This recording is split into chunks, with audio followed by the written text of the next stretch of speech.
Good evening, everyone. It's 6:01, so I'll get us started. Welcome to the Fiscal Commission. I will note that we have a quorum. All commissioners are present except for Commissioner Fink and Commissioner Garrettson. And then I guess the opening rule before we get started is no one's supposed to talk about the game because no spoilers. Or people who want to watch it after. Okay, so we'll do item 2, approval of the agenda. Is there a motion to approve the agenda? Move to approve. Is there a second? Second. All in favor say aye. Aye. The agenda is approved, so we'll go to item 3. Are there any brief announcements from staff or city liaison? I have just a very brief announcement in fiscal world. Happy New Year. So we have as of today, we have started fiscal year 27 for the city. So only the folks in the finance department seem to celebrate this, but try. Any resolutions? They may be related to finishing audits. But Okay. Awesome. Any other announcements from commissioners? Okay. Well, if not, then we'll go to item 4. Is there any public comment, general public comment? Okay. Seeing none, then we'll go to item 5, the consent items, which include the minutes from the special meeting in May and the minutes from the June 3rd meeting. Is there a motion to approve the consent items? Motion to approve. Second. A motion and a second. All in favor say aye. Aye. Motion approved unanimously. So item 6, we have a presentation from Bob Lund. So I'll just do a very quick introduction, although I think everybody has pretty much met him by now. But Bob Leland is with Baker Tilly. He has been our longtime, probably about 10 years now, consultant who has worked with the city on our long-range forecast model. We have been doing a 20-year forecast model specific to the general fund, so it is not related to other funds, but a long-range forecast model for the general fund. It has helped us many times, both with planning and then emergency pivoting. Say if you had a worldwide pandemic and needed to completely redo your budget in a matter of days, this was a very helpful tool for us. What Bob does every budget season for us is an update to that model. He does a more extensive update when we do the full budget in the odd number years, and then an intermediary update in a year such as this. So he has a wealth of information he's going to share with you, and I'm hoping that all of you will have questions for him on the model. And I think he has the model uploaded to his laptop. He's going to be working from his laptop, so if once he gets through the presentation, if you actually have questions specific to the model, you can kind of walk people through that and see what it can do. So with that, I'll turn it over. All right, thank you. Well, Fiscal Commission, good to be here in front of you. Give you just a little extra background on me, since I don't know most of you, and you probably don't know me. I'm a longtime Davis resident since 1995. I was formerly the chair of this august body back in the late 90s, early aughts. I was the finance director for the city of Fairfield down the road for 26 years. Before that, I was the assistant finance director for the city of Sacramento. And before that, I was a consultant to the Assembly Revenue and Taxation Committee, going back to Prop 13 days. I had been past president of both the California Society of Municipal Finance Officers and the League's Fiscal Officers Department. Been on a number of state commissions in terms of financing and investment. I was a founding member of the Solano Land Trust, a little closer to home. For the last 15 years, I've been a consultant first for Management Partners, which is where we started this project back in 2016, and since then with Baker Tilly. I have done hands-on development of forecasting models since the early 80s. I've done over 150 forecasts for 46 different local agencies. So I may not have seen it all, but I've seen quite a bit when it comes to budgeting and forecasting. So back when I was on this commission, one of the things we really wanted to do was have a long-range forecast. And it took until 2016, but the city came around, and I happened to be the one that did it. So what I'm going to do today is go over an updated forecast. Actually, we gave a forecast to the council just a couple of weeks ago, but one of the first rules in forecasting is the numbers never sleep. And we've got a few changes that have cropped up just in the last 2 weeks. And that can kind of happen all the time, but it's the end of the fiscal year and a couple of pieces of information cropped up, so I thought I'd give you the latest and greatest. So a little bit about Davis's fiscal legacy. It has, as mentioned, we started the forecasting model in 2016. And it does encourage long-term sustainability. It's a 20-year forecast, gives early warning of adverse trends. It also promotes funding of infrastructure, which has been a long-standing goal of this group as well as the city council. Now, that said, the city is behind on its financials. It just finished 2023. It's still working on 2024 and 25. That's not a situation you normally like to be in. The forecast, therefore, is using estimates for 24 and 25, and we're just going with the budget for 26. So there could be changes in all those areas. And like I said, the numbers keep changing. So as we get those 2 audits finalized, it may change things a bit. And honestly, going with the budgeted amounts for 26 is conservative because they'll come in under those amounts.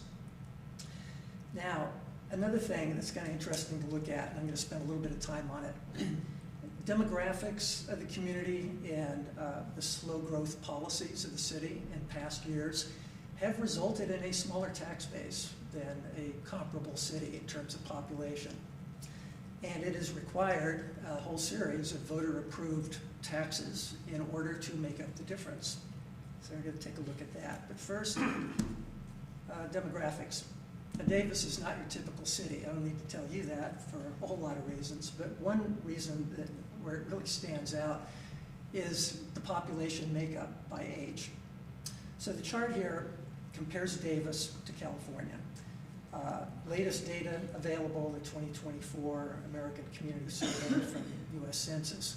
So we'll just start at the left and go over. The first chart, bars are children under 18, significantly lower, about 2/3 of the level of a normal city. Fewer children adversely affect schools. You know, we're already talking about what the implications of that are going to be for potentially closing schools. The next category is one that's way different than typical city, and that's students and young adults age 18 to 24. It's 4 times the amount of a normal city. Now, of course, we have UC Davis, so there's a logical explanation for that. But there's a financial implication to that, and that is that students spend less and move on.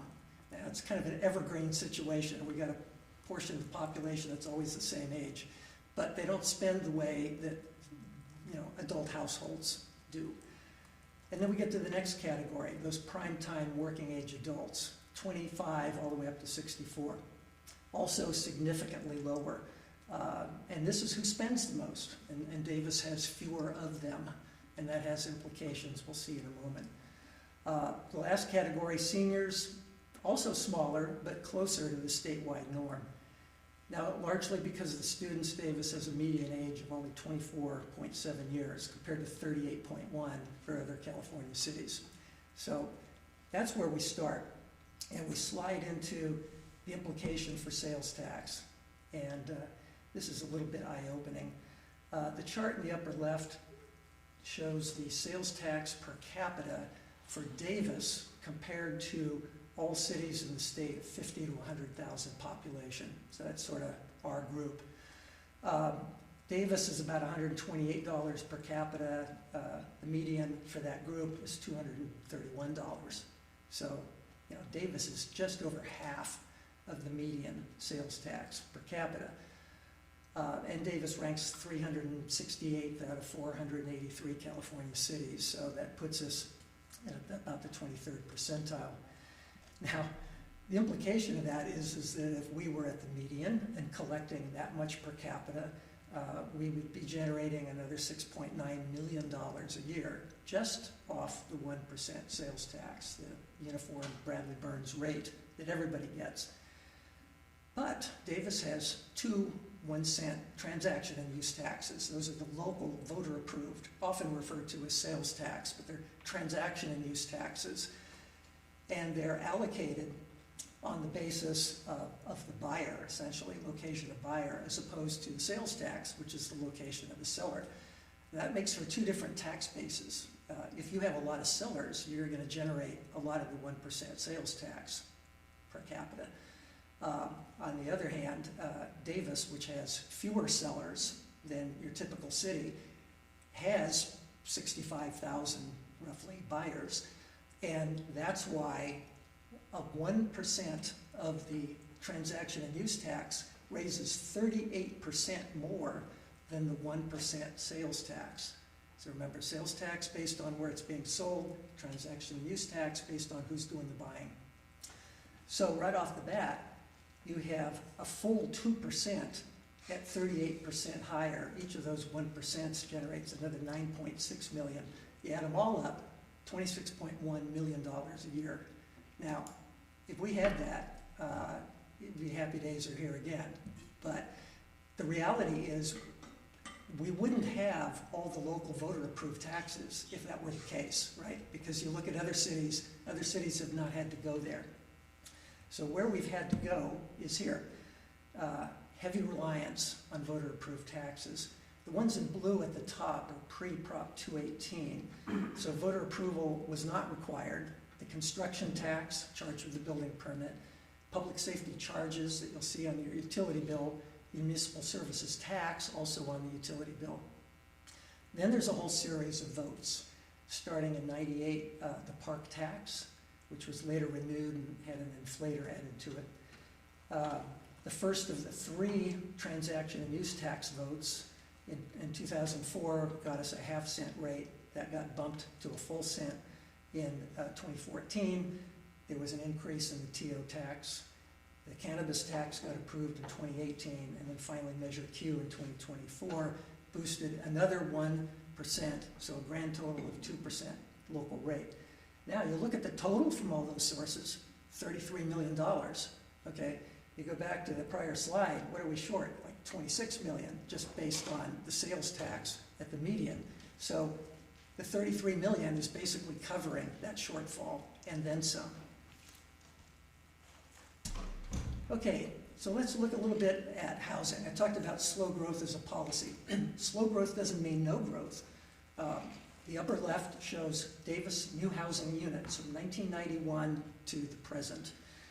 And you can see, especially in the 90s, there was like North Star, Wild Horse contributing to those numbers.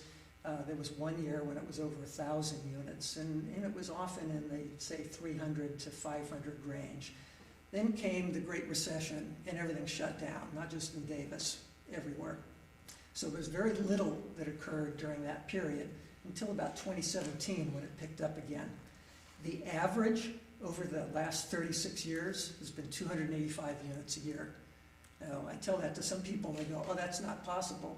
Davis doesn't grow. Well, it does. I mean, 285 units. The last 20 years, the average is lower, 155. But if you go to the regional housing needs allowance that SACOG has set for the city, that averages 244 units a year.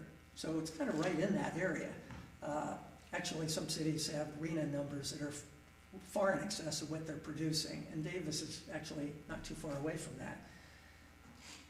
If you take a look at the lower left, Davis median home sale price, it's interesting to see what a steady increase there was from 2000 right up until the Great Recession, then a steady slide downhill until it got to the low point in 2012.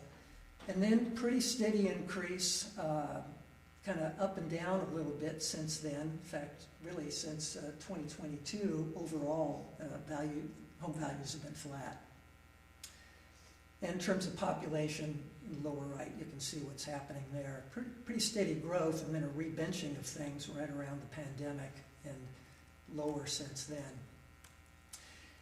Now, in terms of where that growth is, here's a chart map from the city website, and it shows you where the growth is. Now, it's kind of small, but if you take a look here, up in the upper left, you've got Bretton Woods, so we got some action going on, slow action, I understand, in Bretton Woods.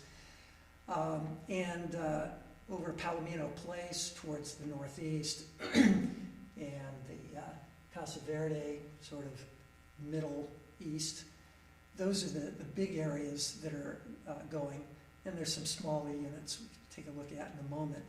But most of the new units are in projects under review, which means that they're not even at the stage of building permits yet. So yellow, the old Nisi property, now called the Promenade, is a large chunk of that 2,161 total units that are under review. The next 965 units in the light green are at the stage where permits could be issued, but some of those projects are going slow. The under construction of the dark green and the blue are recently completed projects. Now, the big X through it's Village Farms. That ain't happening. But Willow Grove is on the ballot for this fall, so we'll see. Willow Grove is a big chunk of those yellow units as well. Now, there are a lot of numbers here, and we're not going to really go through all those, but just if you look in the lower right-hand corner, I thought it was interesting that less than 30% are single-family homes. 71% of the grand total in the pipeline are multifamily. And of all of that, 18% is deemed affordable on some level. Now, if Willow Grove doesn't happen, and there's no guarantee that that will be approved, then you drop from the 4,400 units in the pipeline to 3,200. The affordable portion's about the same, but actually the percent of multifamily is even higher.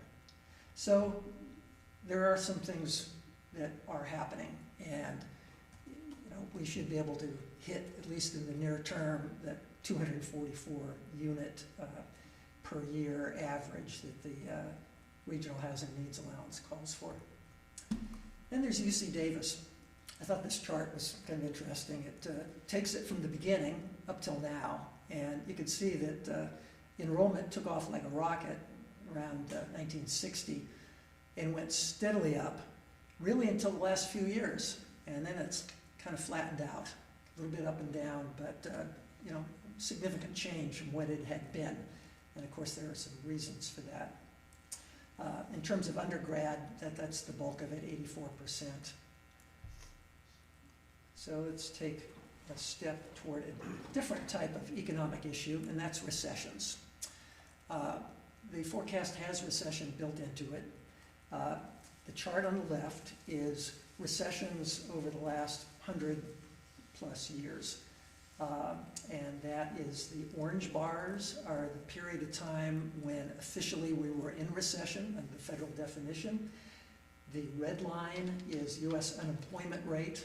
No surprise, they correlate. Since 1927, there's been a recession on average every 6.8 years, but if you take a look at the vertical bars, you can see recessions occurred much more frequently prior to the 1970s than they have since. But other than the Great Depression, we've had some fairly sharp recessions occur.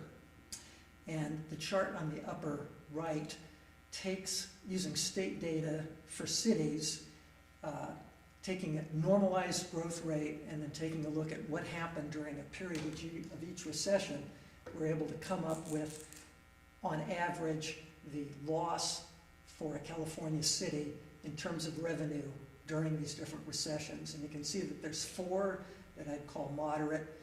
The one in the 60s, the early 80s, the dot-com bust, and the pandemic. Pandemic was very sharp, but it was short. The three that were big were the one in the 70s, the early 90s, and of course the Great Recession. So a moderate recession, maybe 7, 8, 9% revenue loss. You'd be in double digits with anything higher than that. Okay, let's look at inflation. The charts on the left is the Consumer Price Index for the Bay Area. The average since 1990 has been 2.95% a year. After 2001, just knocking out the highest and lowest years, it's lower at 2.66. Of course, in 2022, we had that high period with everything, supply chain, pandemic, everything occurring. And that drove the inflation up high. Then it dropped off pretty consistently over the last few years, got down to just over 2%, but then it has jumped up. The most recent April inflation for the Bay Area is 3.8%. And that has an implication when we look at the labor MOUs for the next year. The chart on the right is the CalPERS Kaiser family monthly premium for the Sacramento region from 2001 to the present. And of course, it's pretty much steadily gone up, although the word we have is that for next year, the increase is only going to be 1.6%, which is surprising, but that's what it apparently will be, but you can probably count on it being significantly higher the year after that. Now, city health costs vary depending on vacancies and who signs up for what particular plan, whether you got a greater percentage in family versus single, but we're looking at a pretty steady increase in health over time. Now, CalPERS investment returns, that's the big impact when it comes to the unfunded liability that we're being charged from CalPERS. The chart on the left is the discount rate, and that is the CalPERS estimate of the average annual investment return. It's currently 6.8%. Years back, it was as high as 8.75%. So it's steadily gone down. You can see over 45 years, it's been angling down. If you just took the linear trend going out another 20 years, you might hit 6%. There are various things going on right now. CalPERS is actually investing in much more heavily in private equity investments in order to try to hit their 6.8% goal. They're also leveraging, borrowing, in order to have more money to invest, which they admittedly concede it leads to a more volatile and potentially built-in losses for the future. But they're hoping that overall it will help them hit their 6.8% goal. Our forecast assumes that the discount rate stays 6.8%. The legislature, CalPERS, under a lot of pressure to not reduce it any lower than that. But as you can see on the right, where the actual investment return shows up, it's all over the board. CalPERS has never exactly hit the discount rate, whatever it was for that year. And you can look at the red line and see that their return trend has been angling downward over the last 30 years or so. There are times when they've been well in excess of their goal. The word, we don't have the official word, but all the scuttlebutt is that they're going to be at about 15% rate of return for the end of June. So that'll be great because it's well over 6.8%, and we have cranked that into the forecast, and it makes a big difference down the line in terms of pension costs. So that is a major issue when it comes to investment returns and pension costs. So what I'm going to do now is shift gears a little bit and look at the budget for a moment and then into the forecast. So fiscal 27 budget, 2 points that I want to make on this. If you look at the pie chart on the left, property tax and sales tax are over 2/3 of the general fund revenue. So we've got a lot of eggs in two baskets there. Everything else is about 1/3 of the total. You look at the expenditures off on the right, all of the red segments are personnel, and again, it's over 2/3 of total expenditures. So if you get to a point where you ever have to consider cutting, you're really talking about people. And there's only so far you can go that doesn't involve people. The other thing is that there was built-in $1.9 million of shortfall for fiscal '27. That's adjusted down a little bit because we're assuming lower health costs. There had been budgeted a 7% increase, but it's only going to be 1.6. So we're hopeful that that will help save. But that's the overview of the budget, just in a static sense for fiscal '27. Now what I'm going to do is lead you through some charts, 3 charts for revenue categories and 4 for expense, to just give you an idea of what's happened over time and where we're headed. Each one of the charts looks like this, and there's several components to it. The blue line is history to the left of the vertical gray line, and of course forecast to the right. The red line is a linear trend from 2001 to 2025. The green dotted line is the trend for the last 4 years. So those are put on there to give you some context. This category consists of 4 revenues, and they're there for a specific reason. They're all relatively stable. Property tax, the park tax, the municipal services tax, and the public safety charges. The latter 3 are fixed. They're really not going to change. I mean, they're essentially property-based. The property tax, of course, is property-based too, but it's got more elements going on. You've got the 2% Prop 13 inflator. You have ownership transfers, which can bring you up to current value, and you've got new construction. And we're assuming new construction at that 30-year average. So all of that going forward is about a 4% growth. And you can see over the past, pretty stable. It pretty much hugs that red line. It only jumps up a little bit for the reason that the park tax and safety charges didn't used to be in the general fund. They got moved there in 2022. They used to be in their own special revenue funds. So absent that, it would still be moving along that red line. Now, there is a compounding to the park tax, municipal service tax, safety charges, and the property tax will be growing a little over 4%. So over time, that compounding will start swinging that up, but it's going to run pretty much between the red and the green line going out there into the future. And I wouldn't expect this to change appreciably. The biggest variable really is new construction impact on the property tax. But oftentimes what doesn't get built this year is going to get built next year. So it's not like it's never going to get built. The others are just built-in inflators. You've got the property parcels on which those taxes are levied. So 43% of the revenues are pretty stable. So let's look at sales tax. A little different picture. This is the statewide 1% tax as well as the local transaction and use taxes. And as you can see, they are subject to economic cycles and rate increases. The 3 arrows pointing down to 05, 15, and 25 were the 3 votes that boosted rates. So you know you're going to get revenue increases then. It's not from economic activity, it's from the higher rate. You can see that the first part of the blue line in the wake of the dot-com bust was flat due to the recession. Then you get into the Great Recession, and it went down, and it took quite a while to recover. Most local agencies had that experience with the Great Recession. It took years for their revenues to come back. Then starting in 2015, you had a significant rate increase. There's also the state sales tax swap ended in that year, and the locals got total control of their tax rate back, and there was a cash flow bump, so that's why that little bump occurs right here. Then you get into the pandemic, when everybody stayed home and bought stuff, and because of all that being counted either in the countywide pool for the 1% local tax and then in the local transaction and use taxes, there was quite a surge in revenue. And then on top of that, Measure Q was adopted.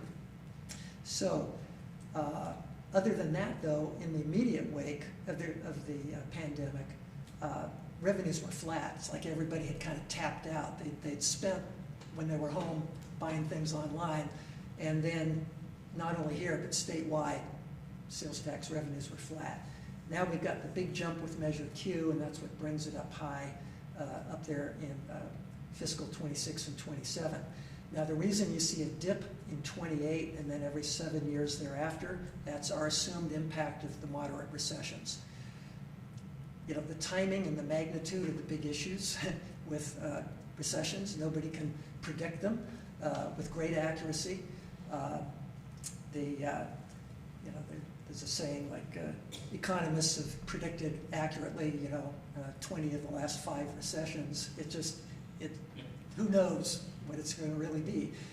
Right at the moment, economists generally, I'd say, are within sort of a 25 to 50% chance of a recession within the next 12 months, but it varies back and forth. There have been some times in the last year, I'd bet money we would have had a recession in the next 12 months. Didn't happen. But we're assuming it, and the reason we assume it is we want to see what kind of stress that puts on the city and its reserves. What kind of economic downturn can you weather with the reserves that you've got? Last category of revenue is everything else. So there's a lot of sources, there's a lot of volatility, and it's slower growing. So you can see for many years, from 01 through about 2012, basically flat. There was a surge, both because of recovery from the Great Recession during 13 to 17, and then starting in 16, there was some one-time money for streetlight conversion loans. The waste franchise got boosted. The cannabis tax in 2018 got enacted.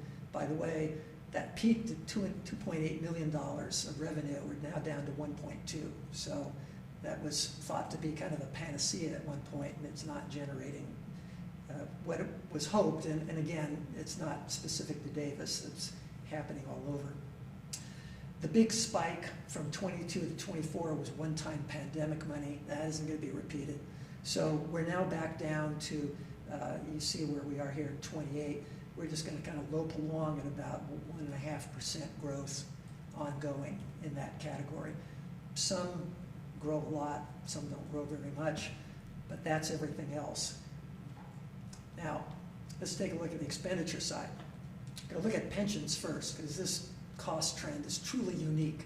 And unless you look at it long term, you don't get a sense for what's coming. First of all, where have we been? In 2001, it was under $1 million a year. Those costs have grown 18-fold. We are now at $18 million a year. So that is a huge increase in pension costs. And they have gone up in part with more employees or in part because of higher pay, but it's gone up most because of unfunded accrued liability and what CalPERS has been charging. Now, the portion which is called normal cost, which is paying for benefits as they accrue, that's a percent of payroll.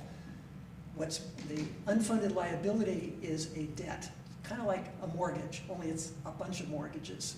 There are like 15, 20 separate amortization bases, and they're all fixed. They're fixed terms now. It used to be, but they're fixed, and so as they're paid off, they go away.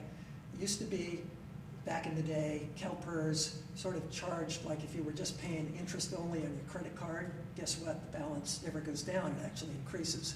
And that's what was happening with unfunded liability. But for several years now, it's been charged as a fixed dollar amount. So where are we going? Well, we're going down, which would be good news. That is in part due to the Public Employee Pension Reform Act, more on that in a second, which is new employees get lower level of benefits, and as more people are under PEPRA, that means a leveling off of costs. Then the big deal is paying off unfunded liability, and so it drops, and it will drop all the way to, by the early 2040s, about $5 million a year. That is a huge increase in fiscal capacity. Everybody in the state has got to be looking at this. They've all got advance warning. It's out there. Now, can it change? Oh, you bet. It can change. It can change for the better if CalPERS, like what we think is going to happen as of yesterday, getting a 15% rate of return. That's great. It's higher than their target. That gives credits over time. It means that you now pay less than what they told you last year. On the other hand, that, the rate of return can go down, and if it goes down, then you add, and so that line, instead of dropping, it starts inching its way up. It becomes flatter rather than declining. The other thing is Assembly Bill 1383, which is proposing to undo much of the Pension Reform Act. It hasn't passed yet, but if it does pass, it will make a couple of changes that are mandated, and it's going to kick the ball back to local agencies to decide if they want to improve public employee benefits for the public safety employees, and if they want to negotiate an elimination of employee cost sharing. So the impact of this statewide is in the billions, and depending on what local agencies choose to do in their meet and confer process, that could compound that multi-billion-dollar impact. So we don't know yet. It might not pass. If it does pass, it might get vetoed, or if it gets enacted into law, then it's going to be something everybody's going to have to deal with down the line. And I mentioned before, we're assuming an improved CalPERS rate of return for the year just ended, and that significantly lowered costs. And what we're projecting is based on CalPERS' own model. It's called Pension Outlook. It can produce a 30-year actuarial updated forecast for each individual agency that is part of CalPERS. And so we just pump the numbers in, run it, and that's what it shows. Now, everything else, not pension, but salary and benefits, actually been relatively stable. So if you look at the blue off to the left here relative to the long-term trend line, pretty consistent. It did drop off, of course, because of the Great Recession. There was a staffing loss there, and then very stable for the next 10 years. And then since 2021, there's been 38% growth in the costs in this area, partly because of 22 positions, non-utility, that are added, and negotiated salary and benefit increases during that period.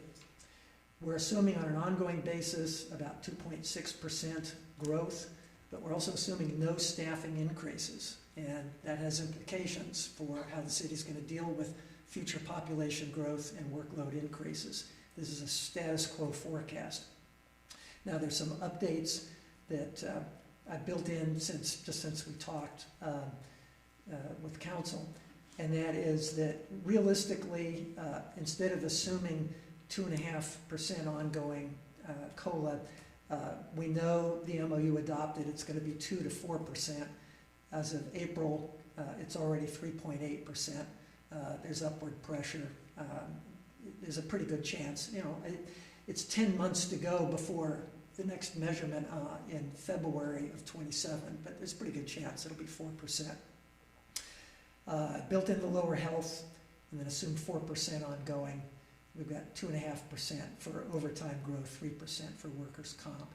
And so tweaking those numbers a little bit really puts the long-term expenditures for personnel, except for pension, right on the short-term trend line.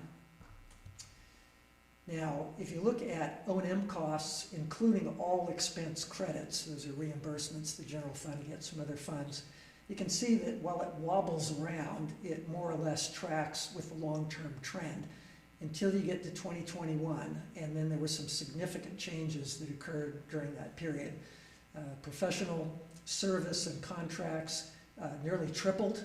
They were $1.8 million in fiscal 21. It went up to $5.4 million in the budget just adopted. Insurance increased nearly sixfold from $700,000 to $4 million. And again, that's not unique to Davis. That is a statewide problem. So that pushed thing, you can see how steep an angle the short-term trend is. That green line goes right up. They're quite divergent from what the long-term trend is.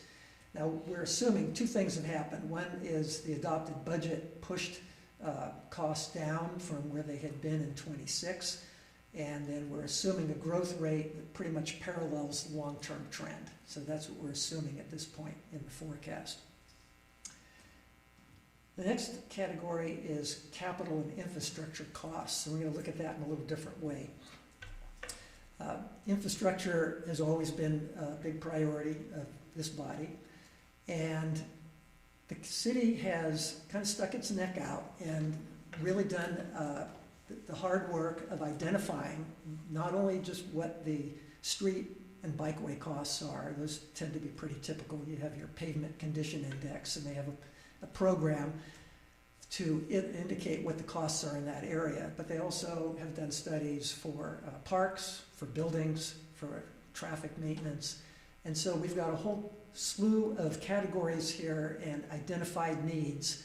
And in the green box, we've identified the needs over a 20-year period, what the contributions are likely to be from the general fund, from other funds, what's left as unfunded, and then looking ahead 10 years and then 20 years, what the potential percent of identified need would be that would actually be funded. As of 2035, we're only looking at 40% funded. By fiscal 45, it'd be up to 70% funded. And a lot of that is because the improvement in pension costs is really driving pension costs down in the latter years. And if you go back to look at the chart on the left, you can see the funding in the orange bars compared to the annual need. Well, you can see the big gap, and the bar chart beneath that in red emphasizes what the shortfalls are. It's in the sort of $15 million a year range until you get to about 2034, and then the gap starts closing pretty quickly, and that is almost all because of lower pension costs that are anticipated. And that's assuming that AB 1383 doesn't pass, or that if it does pass, that the city tries to hold the line as best they can in negotiations. Because to the extent that that fiscal capacity is eliminated, then a big chunk of this extra funding for infrastructure will also be eliminated. Now, whether all of the fiscal surplus goes to infrastructure or not, hey, that's up to future councils. There'll be plenty of service level needs that they'll want to address in terms of operating costs. They may not want to put it all into capital, but at least that has been the game plan up until now, is that it would go into capital. And so you can see that this is very backloaded. Meeting the needs in infrastructure is not an immediate issue, it's a longer term issue. So, in terms of kind of summarizing where all this comes out, the top chart here, the green line is revenue, the red line is expense.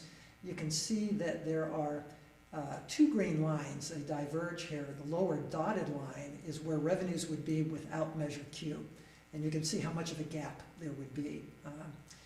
Measure Q added $11 million in revenue, but it would not have been enough to close that gap. The gap would average ongoing about $9.5 million a year, with a high in the worst year of $16 million. But we do have Measure Q, so we can look at the top two lines, and it's the emphasis at the bottom where it says surplus shortfall. This is the gap that exists with Measure Q, basically from fiscal 25 through fiscal 30. And again, things balance out as the pension costs level off and decline in the 2030s. The bottom line for all that is this fund balance chart. This shows unassigned balance per the audited city financials. And it excludes any assigned or committed amounts for capital projects or any other items. Now, for a period of years, and it stands out like a sore thumb here, from fiscal 15 through 19, just as a matter of practice, the city didn't identify separate assigned or committed amounts. It just all rolled into unassigned balance. But starting in fiscal 20, they did, which is a better practice.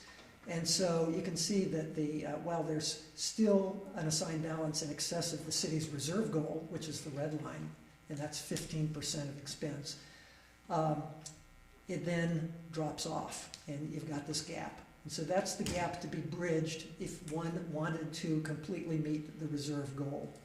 Okay. And as we've said before here, in the out years, when the pension costs drop, the balance begins increasing.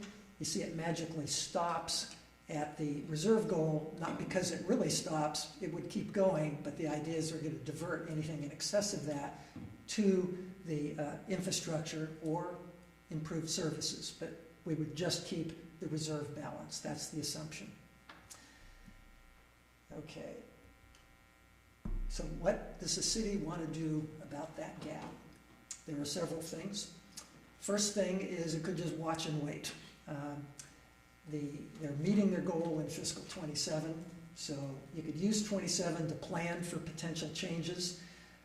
Since you're not going to be below the reserve goal until 28, you can come up with some plans and kind of take it slow. And the thing to keep in mind is that the forecast already assumes a recession, which is one thing you keep reserves for. It assumes lower pension investment returns because on an ongoing basis, CalPERS, although their discount rate is 6.8% and they assume they'll get 6.8%, we're keeping the 6.8 discount rate, but we're assuming actual performance is a little less, at 6.5. So that's a hedge. And then finally, I mentioned that we're counting on fiscal 26 expenditures being what was budgeted, and that is pretty conservative as well because it'll come in less. So that's one thing. Don't do anything in the near term. Second, you could use a series of one-time expenditure reductions. Just cut in any year exactly what you need. You would need $4.5 million in 28, 3.9 in 29, and then only 1.4 in fiscal 30 to meet the reserve goal. And at that point, you'd meet it from there on. So that's the other thing you can do, one-time cuts. The third is you could cut spending by a lower, more uniform amount and just leave it in place for 4 years. So my example here is cut $2 million in fiscal 28, and it will grow, the value and avoided costs will grow with inflation, and then in fiscal 32, you can restore the cuts. Now that doesn't completely close the gap, but it's a big improvement. It closes 71% of the shortfall. That's just an example. You can cut less or you can cut more. And I'm not coming up with specific cuts. I'm not saying, do this to fire, do this to police, do that to planning. That's a policy decision, budget decision for the council. But in terms of overall parameter, you can come up with an organized plan that's a lesser amount, so it's less of a hit on the city and it's more predictable because you know what it's going to be for the next 4 years versus up and down. And then there's a fourth option. The city has an OPEB trust. OPEB is the other post-employment benefits, retiree medical. And it has a trust, and the funding in that trust can be drawn down. It can really only be used for one thing, to pay retiree medical costs. You can either pay benefits directly from it, or you can pay it, the city can pay it and then get reimbursed from that trust if it chooses. So far, since it's been set up, the city has not drawn on it. It's contributed to it. It's gained a lot of interest income. But at this point, it hasn't been drawn down. You could choose to draw down in an amount each year not to exceed what you're otherwise spending in that year on retiree medical. And so, for example, if you drew down $9 million over 3 years, that would close 86% of the shortfall. The advantage there is you don't have to cut anything. So there are no programs, no employees eliminated or service levels reduced. So that's another option. Or you could do some combination of all of the above, little parts of each. But I will say that many of our clients right now are headed straight down into deficit land. And if you take a look at the gap here, it's self-correcting. In part, it's because of the impact of PERS. In part, it's because of Measure Q. So there's enough force to overcome what would otherwise be a gap that just got big and bigger and bigger and bigger over time. So as long as it's self-contained like that, you could kind of watch it. You could partially fill it. Again, keeping in mind that the forecast assumes a recession. It assumes more pessimistic pension outlook, and we're probably conservative on fiscal 26. So Every forecast has risks and uncertainties. I'm here to tell you this forecast will not happen for any number of reasons. They never do. There are some potentially favorable impacts. This applies almost universally across the state. The number one reason why you wind up with more money at the end of the year is because of vacancy rate being higher than you expected, especially in the last few years. It's been hard to keep some positions filled. So that's great, except that, once you fill the position, that savings goes away. So it's not something that lasts forever, and as long as the positions are vacant, you're losing the productivity and ability to deliver services. Once you fill the positions, that saving ends. As I mentioned, fiscal 26 is likely to come in lower than budget. In any given year, you can have higher revenue, but you have to watch that carefully because it depends on what kind of revenue we're talking about. Is that a one-time revenue, or is it ongoing? Or is it a shift just due to timing? If it's economic cycles, or because something got developed next year instead of this year, then you're really going to be back where you started from in pretty short order. And in some cases, will any new development that was unexpected that led to revenue, is that going to ultimately hit you on the expenditure side? Something you have to look at. And we talked about higher investment returns from CalPERS can improve things, just as it conversely can take away. Now we can have on the negative side an earlier or greater magnitude of recession. We can't predict that with great uncertainty. The area that's kind of interesting is adverse impacts on UC Davis. There have been massive cuts in research nationwide that has had big impacts on higher ed all over, certainly here as well. Restrictive immigration practices, inability to get visas has impacted foreign students and post-grads. There is a whole variety of other issues, declining birth rate, increasing higher ed costs that are going to be harder and harder to meet, and the impact of AI. Will people see in the future that it's worthwhile going to college, or are the kind of jobs that they had hoped to go for going to not exist? So there's a whole lot of challenges that higher education is looking at. And right now, vacancy rates are high, kind of fluctuating between 7 and 10%. In the past, they used to be under 1%. So clearly some stuff's going on. Back on that chart with the university enrollment flattening out over the last few years, that's part of it. Also, there has been some development, so there's actually more supply now in terms of places to live. So it'll be interesting to watch. Now, there's some things within the city's ability to control. You can add staff or COLAs that exceed the 2.5% ongoing impact. That would be a self-inflicted wound, but it is, you can't always predict where things are going to end up in terms of your negotiations and what the rate of inflation looks like. But in terms of adding staff, that is a budgetary decision. And if the city adds staff, then obviously we haven't anticipated it in the forecast. And then emergency or other unknown increases or insurance increases even more than in the future. Those are all possibilities. So the big questions really at this point is how will the city, one, choose to maintain adequate cash flow during this period where you've got a gap potentially that needs to be bridged. Two, how does it optimize its use of the OPEB trust, not just in the near term, but long term? You got about $70 million sitting there that you can't use for anything else. At some point, you have to start, the city needs to start assessing benefit costs against that trust and come up with a happy medium so that the trust is paying for benefits and the benefits that the city, primarily general fund, is paying for now, that can drop off over time. And then you'll get to this steady state where there's a certain contribution that needs to continue to go into it each year, but it probably won't be any higher than what the city's ever put into retiree medical in the past. But the trust, remember, can generate more interest income because they can invest in equities and things that the general fund can't invest in. So you get more interest earnings from the trust. And so that, with a combination of the city paying for some benefits or the trust maybe paying for most of it, that's something that has to be worked out over time.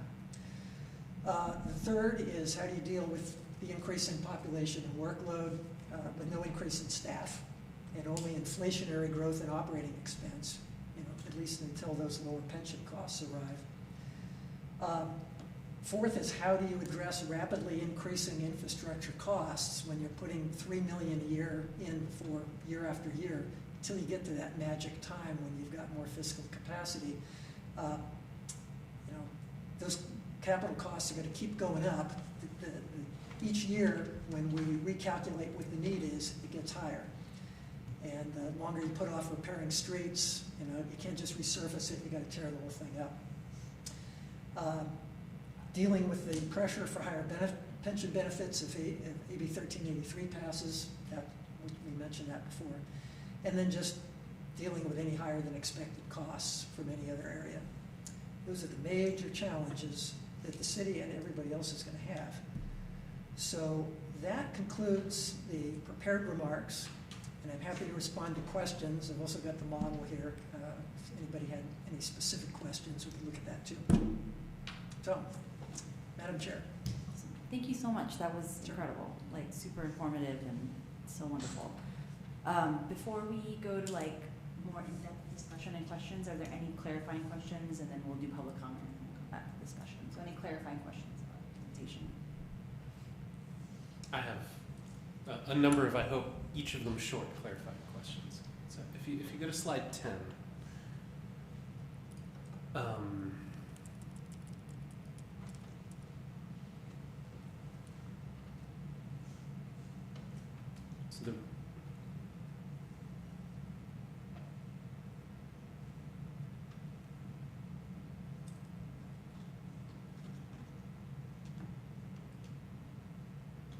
let's skip that one. Can we go to 11? Okay, so on a previous discussion with one, maybe 6 months ago, talked about the effect of inflation on a city. And the explanation was that it sort of will take a long time for inflation to hit the city because it's sort of baked into property taxes. How house values would go up with inflation to a certain degree. And the same is true with sales and use tax, because as inflation drives prices up, we get more sales and use tax. Can you just address how does, this is taking the inflation into account, how does inflation affect city finances? In various ways. You mentioned a couple. Partly, now, we'll start off by saying that this is the consumer price index for all urban consumers, all items. Housing costs, for example, are part of this, but not the only thing. This is a market basket of goods and services.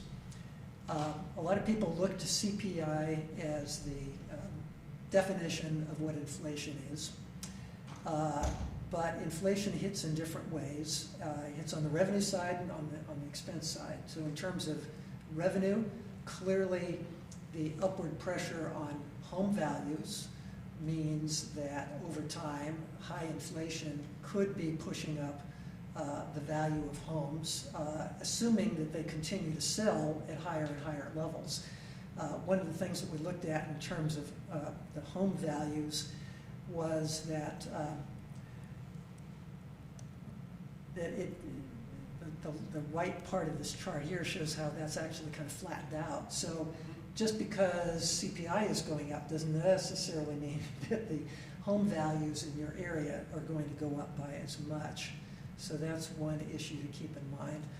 In terms of sales tax, if the price of goods increases, then obviously the sale for any given product is going to generate more sales tax than it would have otherwise.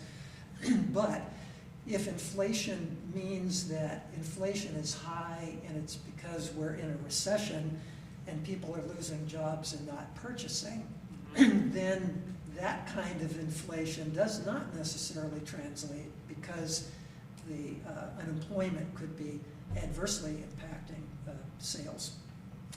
Now, in terms of the expenditure side, labor unions look at CPI as kind of a bellwether in terms of their negotiations. And clearly, they'll also look at comparisons to their labor market and say, well, if you look at this group of cities, we're X% lower, and that amount may be a greater amount than just what inflation has been recently. So they'd say, well, we want labor market adjustments to bring us up to some appropriate percentage of the comparison cities.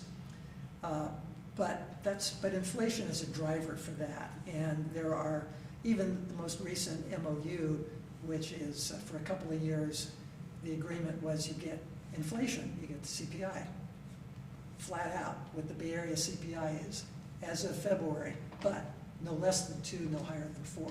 And so you often have agreements like that. So that can have a direct impact on personnel costs. And then everything else, O&M costs, they can go up with inflation generally. But like recently with tariffs, everybody expected that there would be massive increases in costs. And a lot of companies chose to eat those costs for at least as long as they could. And so it has not translated into as high a level of inflation as might have been thought otherwise. So it's hard, it's hard to come up with an exact measure or an exact answer to your question as to the precise impact of inflation, but it can affect both sides of the ledger to differing amounts. Can we go to 14? Thanks, that's really helpful.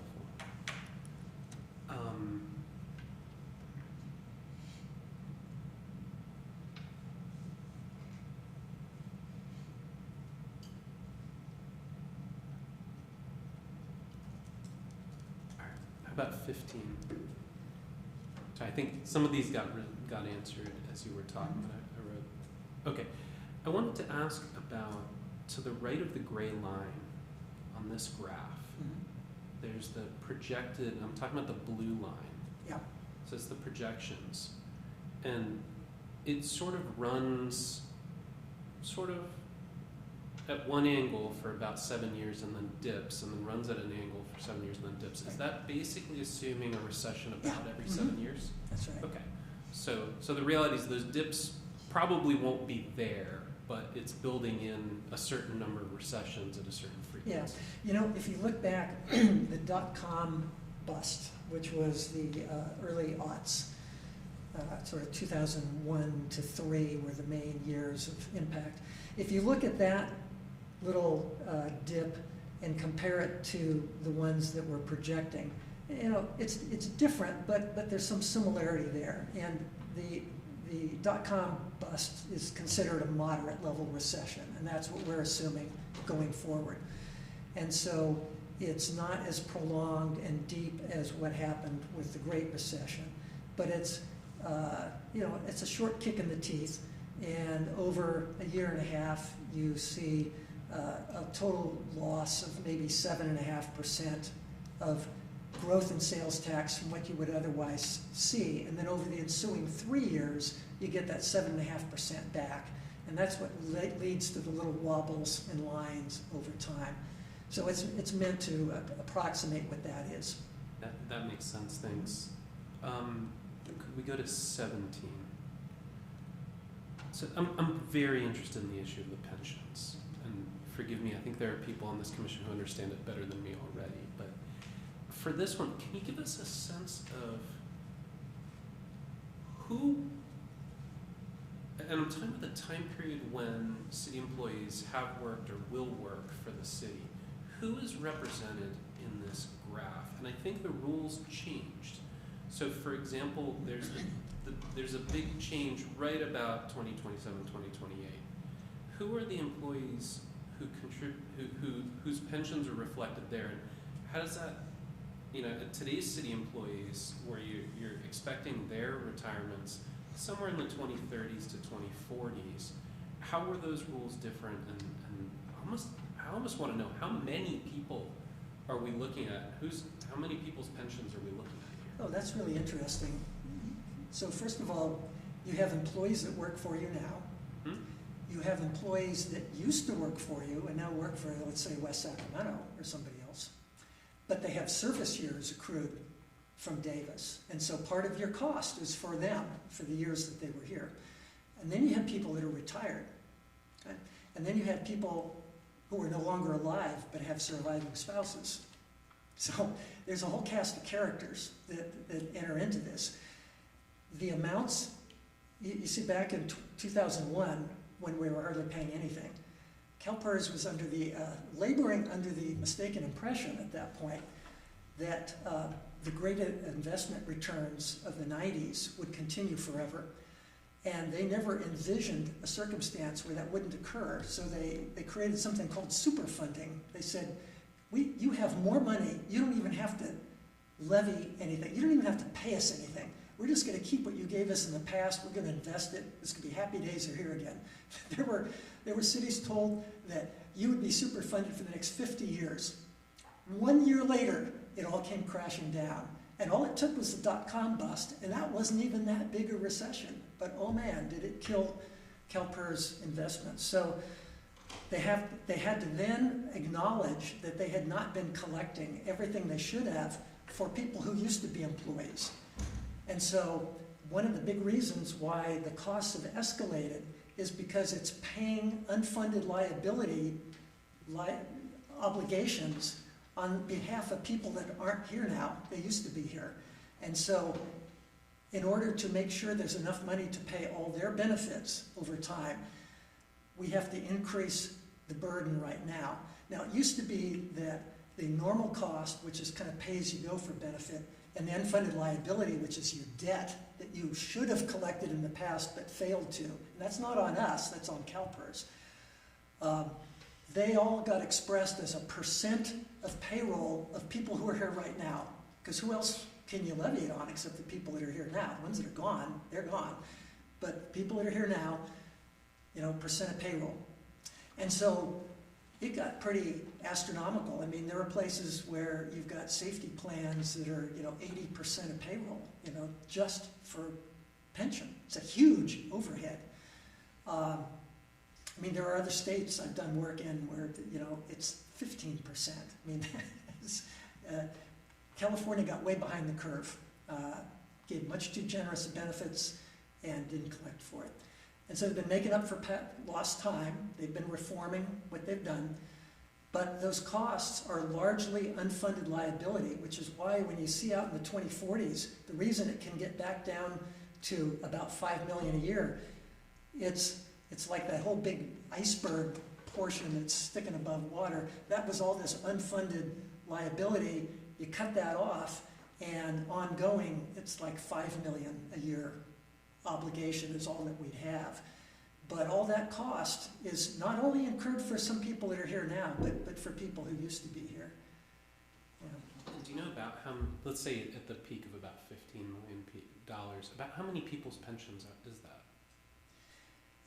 I would have to look that up. The annual reports from CalPERS give gory detail as to all of the people who have incurred service credit. And Michael, I have the annual report open, and it looks to me like 1,000, approximately 1,000. 1,000 people who've passed through the City of Davis employment. Active employees, 255. Inactive employees entitled but not yet receiving benefits, 355. And inactive employees or beneficiaries currently receiving benefits, 477. I appreciate that. Thanks. All right, I think I have there's a man that's prepared. two more that are just clarifying questions. On Sure. 24, the vacancy rates that's mentioned here, is that essentially rental units that would be available to, or what is that vacancy rate? Well, the vacancy rate, there are actually sort of two main ways that a city winds up not spending money that it anticipated spending on personnel. One is that there's a vacancy and it just takes you a while to get it filled. Or maybe you purposely decided to keep it vacant in order to not run up your level of expense. And so you're not paying anybody. No health, no normal cost, pension, no salary. And that's just because the position's vacant. And that's what vacancy rate refers to. Normally, historically, cities would run 2 to 4% vacancy rate. Some have gotten as high as 10, of even city higher. employee positions? Pardon? That's vacancy in city employee positions? Right. Okay. Yeah. And of course, we're interested here not in the utility, but anything general fund. Now, there is another way you can save, and that is that when you fill a position, oftentimes the person's at a high step, and then they leave, and the position's refilled at a lower step. And so that employee turnover savings is something that you save as well. And we have a way of counting that. We've done studies that look at employee turnover, and typically, if a person stays, they get a step increase if they're not at top step already, and that might be a 5% increase. Or you're at top step, you don't get anything, or you leave, and the position may ratchet back 10, 15, 20% in salary because you fill it at a lower level, not necessarily at step one, but at a lower level.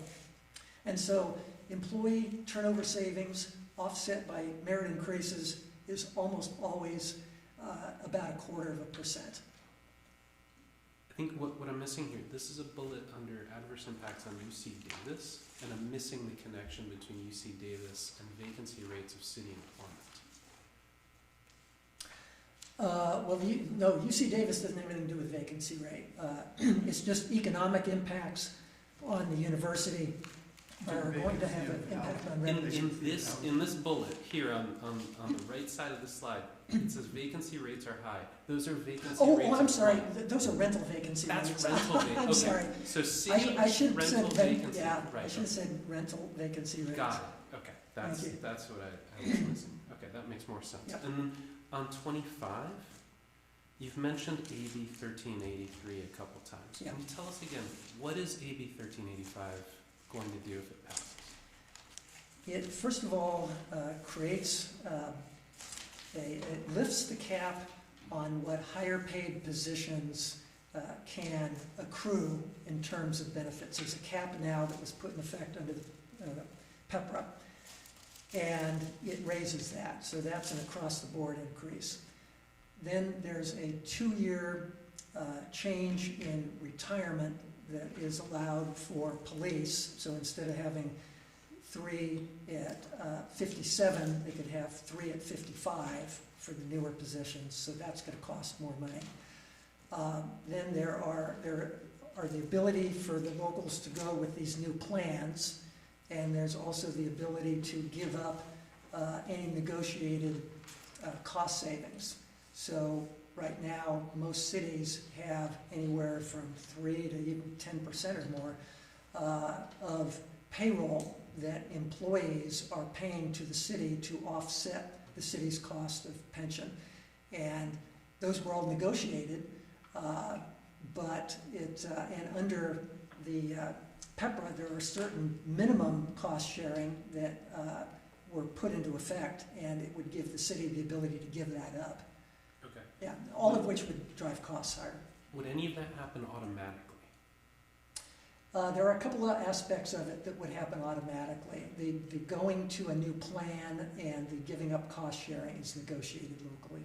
Okay, so some of this would be things that CBA negotiations today can't even do, Right. that they could do, and there'd be pressure for us to give better benefits because now we could, where we Right. couldn't before. And some of it would automatically increase our Yes. costs. See, I the understand. PEPRA is like unilateral disarmament. It put everybody in the same position. Everybody, it's like, well, okay, I won't do it if you won't do it. Mhm. But the legislature just said, thou shalt not do it. So everybody said, great.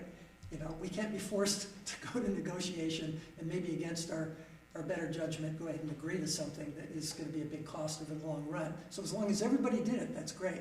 But this is kind of reopening that again. You know, PEPRA has been very successful since it was enacted. It was never a panacea, but it did put a lid on costs and started slowly bringing that down over time. And so, you know, it'll be interesting to see what happens if this is enacted.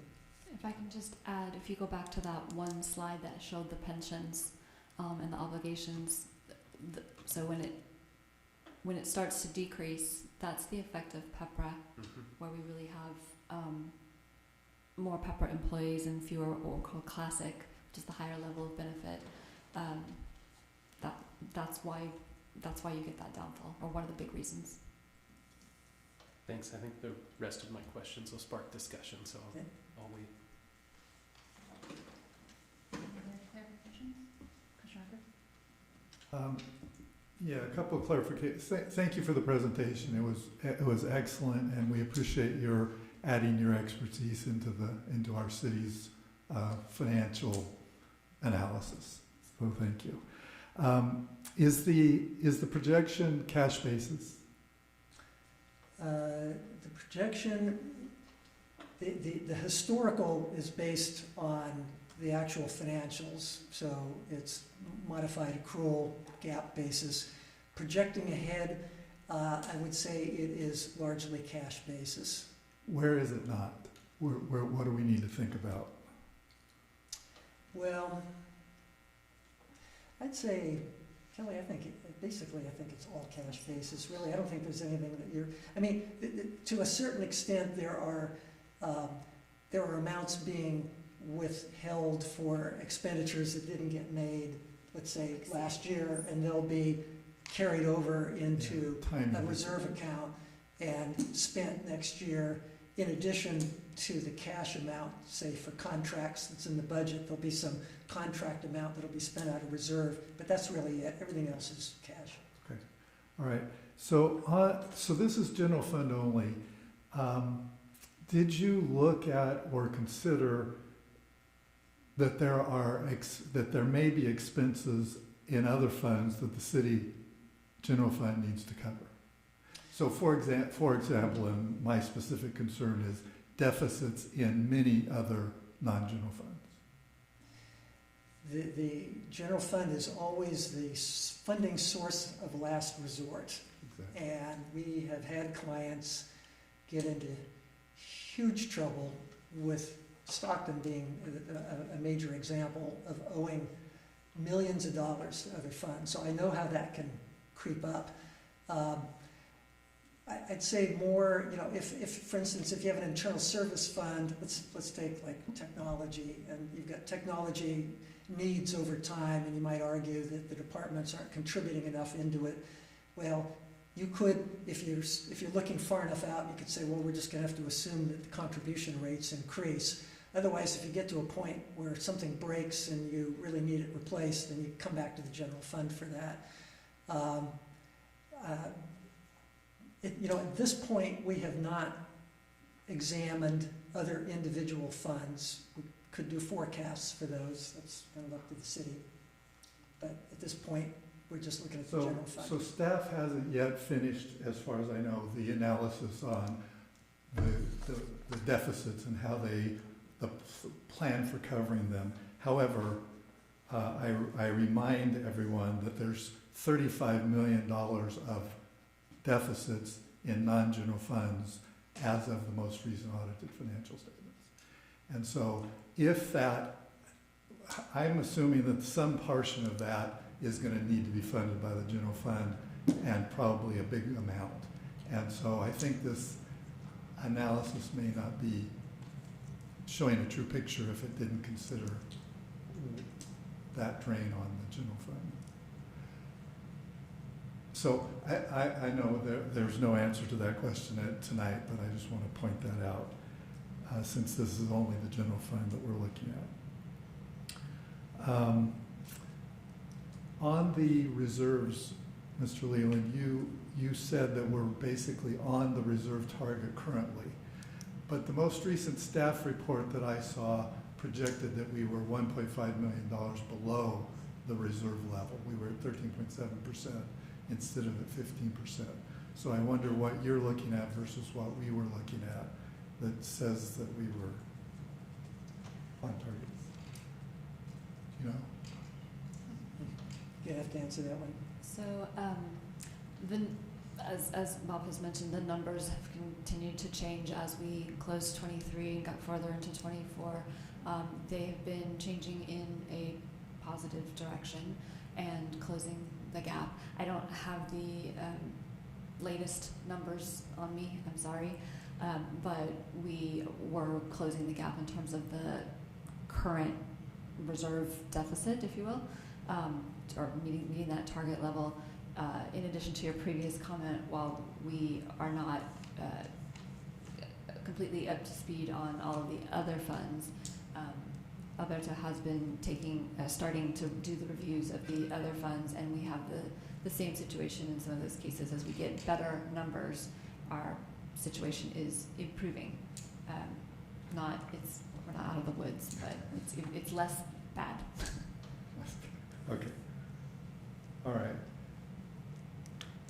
So, okay, last clarifying question is, on your slide on personnel costs, I don't know the number, you said that the projection is on the short-term projection line. The green line, On that green which line. is the short term. So, but the short-term line is the most recent 4 years where we had this really, really large growth rate. And so if it's on that line, why is it on that line? We had a 38% growth in the last 4 years because we were trying to cut up on our rate, what we're paying people compared to other comparable cities. How can that continue? Well, it continues because the costs that have built up are not going away. They're in the base. So all that, if you take a look at the chart here, you can see where it begins angling down a bit. So the rate of growth is now like 2.6%. So it's a slower rate of growth than what it's been annually leading up to that point. But everybody's base pay and benefits and the positions you've got are still there. So that's why the line doesn't go down. It just grows more slowly. And it just sort of grows right into that green line over time.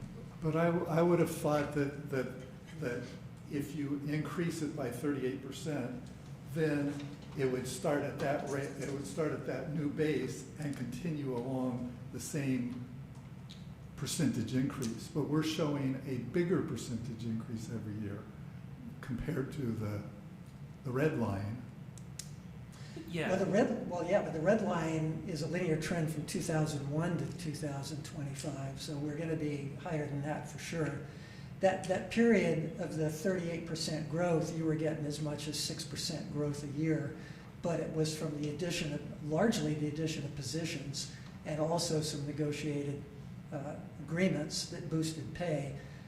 But now that you're at that level, we are expecting that you're just going to have the 2.5% COLAs ongoing at 4% next year, then 2.5% after that, and no additional staff. So that's what. So you're saying that blue line is, even though it looks like it's angled way up, it is really only a 2.5%. Right. Oh, okay. 2.6. Yeah. Okay. All right. Understood. Okay, that's all I'm clarifying. Commissioners? Okay, well, thank you so much. We're going to open it up to public comment before we get back into further discussion. Public comment is 3 minutes per commenter. Hi, my name is New One. I am the legal owner for New One, so probably a huge fund, I believe, support the City of Davis. I have a few comments. I thank you for the presentation because I learned a lot. So first, I want to share with everyone is I believe machine learning robots should always clearly declare themselves as artificial intelligence. I was an IT manager for the Institute of Transportation Studies. From my research, I realized that a lot of self-driving cars they can make it look so real, like female. And if you do research online, you see that for the selling perfect wife in China and the 90s. What I realized is they are from city employee to UC Davis. My job was taken away by AI.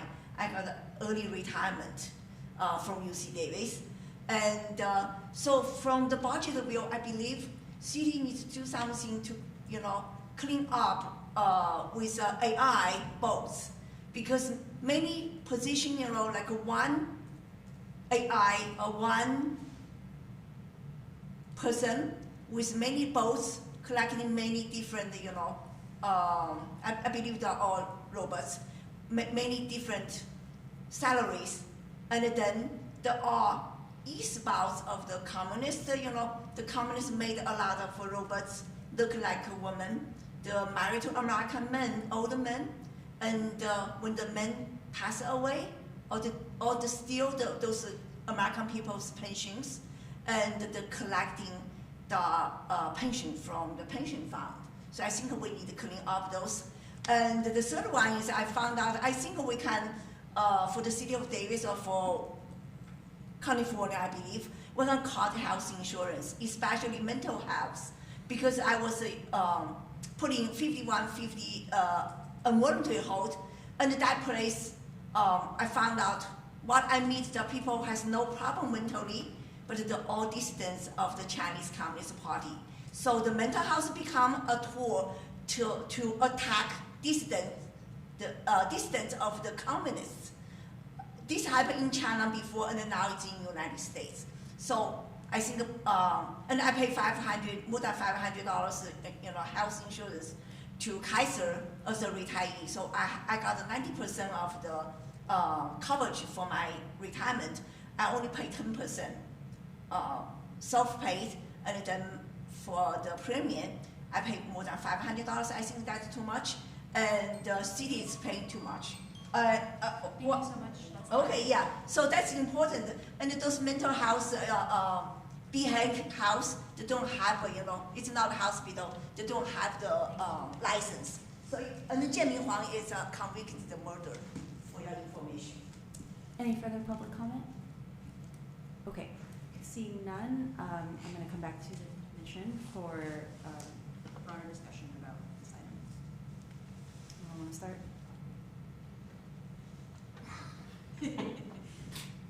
All right, let me ask one about housing, okay?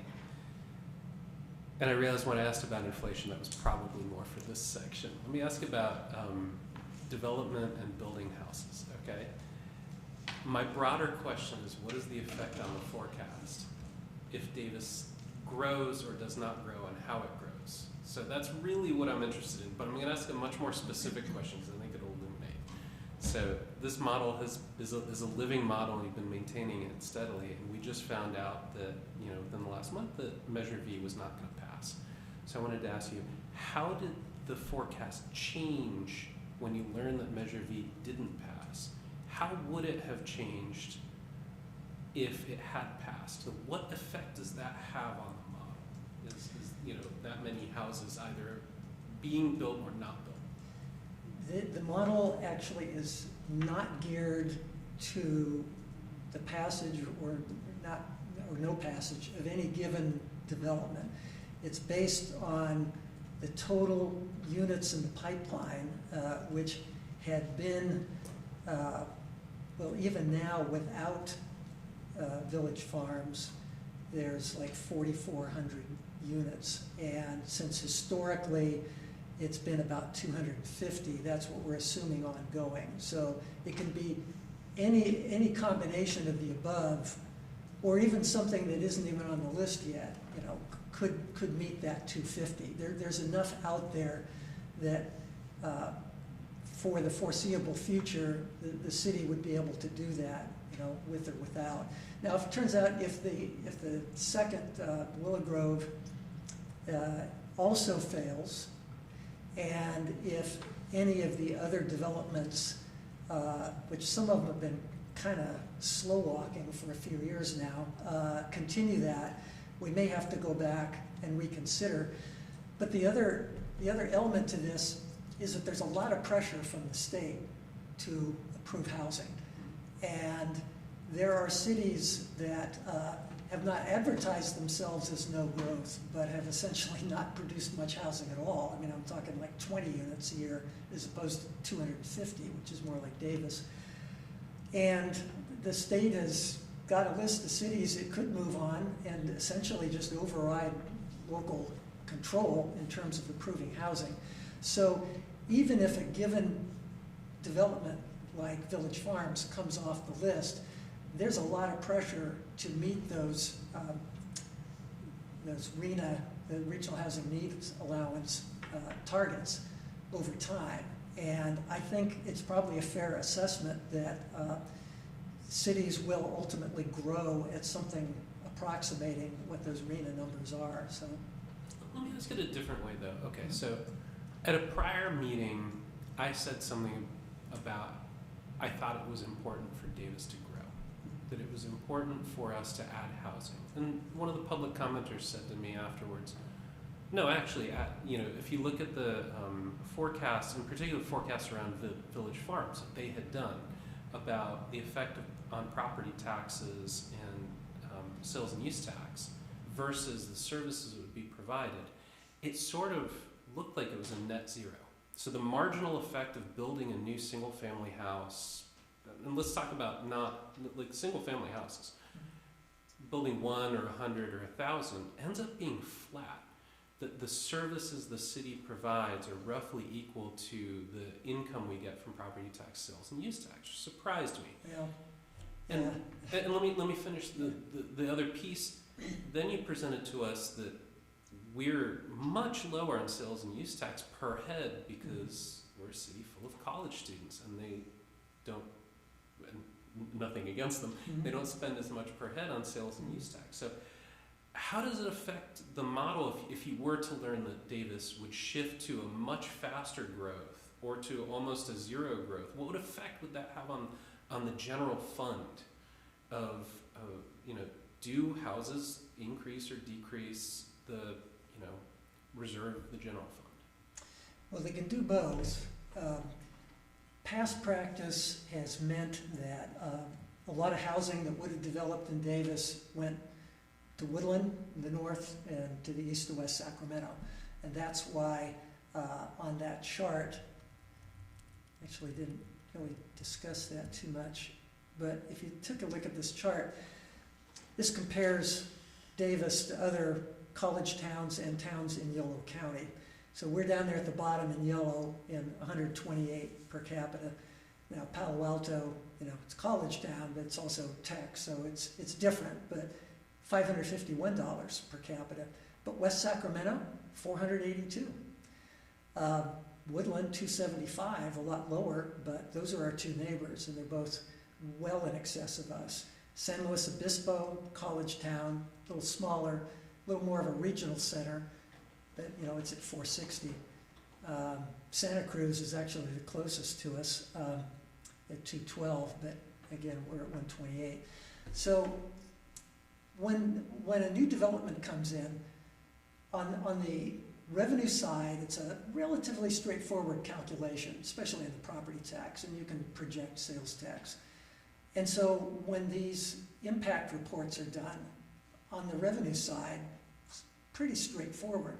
But on the expense side, what typically winds up happening is they say, well, we're going to take a look at what the city's spending now, sort of per capita or per unit, and just extrapolate that and just say, well, spending's going to increase by that.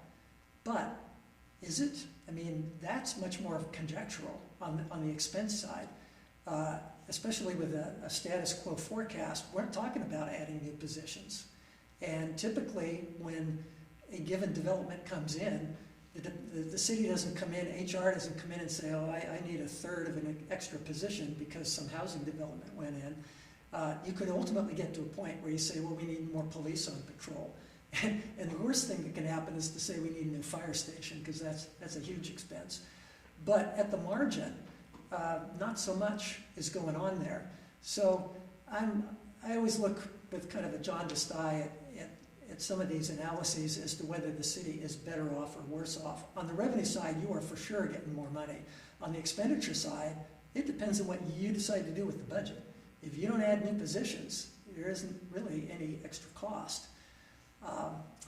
And in a lot of cases, you've got, if there's an agreement to put in a park, and if you've got an assessment district that's going to be part of that and generate some money to pay for it, you've got a stream of revenue that old parks in the old part of the city don't have. So past practice has meant that a lot of income generation capacity has gone to our two neighboring cities and not here. And in terms of the, are we better off with a new development? I'd say generally, yeah, we are, unless there is some huge, like if it's so much on the edge of the city that you need a fire station, you're not talking millions of dollars a year. The city does not have to staff a new fire station. So that's a critical mass right there. But the rest of it kind of gets lost in the background noise.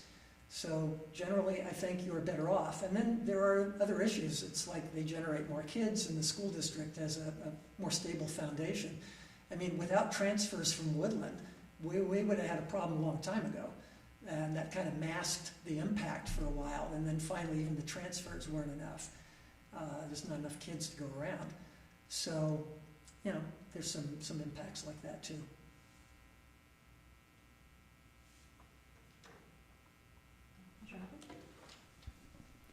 So I want to understand the assumptions about capital. So you mentioned the $3 million that is in the budget Right. for 2027, our base year, and therefore presumably being escalated by CPI in the projection each year. Well, actually, the maintenance of effort's a fixed amount. So it's $3 million is the $3 million maintenance every of year effort. for 20 years. Yeah, $3 million a year. So we built that $3 million in every single year until we get to a point where there's resources in excess of the reserve goal, and then that increment can be added to the $3 million. Okay. And you get to a point where you've got a lot of increment that can be added, but it's not right away. It's starting in like 10 years. Now, you mentioned correctly that we are at $3 million. We are grossly underfunding the need, the identified need. Right. But then you said by the time we get to 2040s, we will be at 70 some odd %.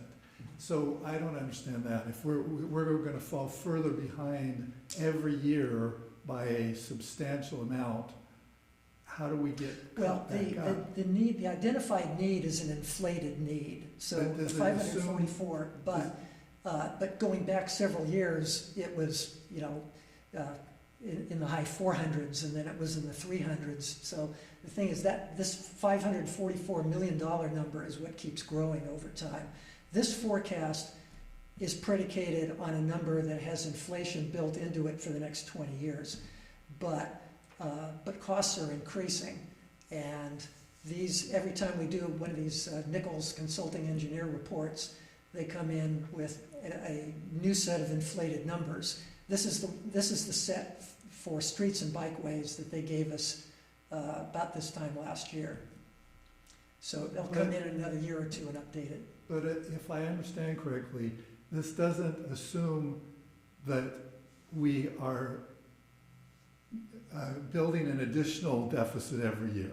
So in other words, the identified need in 2040 is the number that we would need that year, assuming that we didn't have any deferred maintenance that we needed to make up for 20 years of deferred maintenance. Well, the numbers have NCE's estimate of the increase in deferred maintenance that will accrue over time. And they've told us every year, you're just falling further and further behind. The numbers get higher and higher. If all we do is what they call their budget scenario, which is commitment of resources that you've currently budgeted and planned to continue, there was, for instance, for streets, there was about $100 million in a backlog in 25, and by the time 10 years into the future, that backlog was going to have grown by like $80 million. So that's all built into the forecast. So the problem is just that ideally we should be coming up with revenue right at that red line on this chart. And we're not. We don't have the cash flow to support that. And so that just means that over this period of time, although we'll ultimately meet 70% of our need, it's not an even flow. A lot of that is tons of money coming in the late 30s and in the 40s.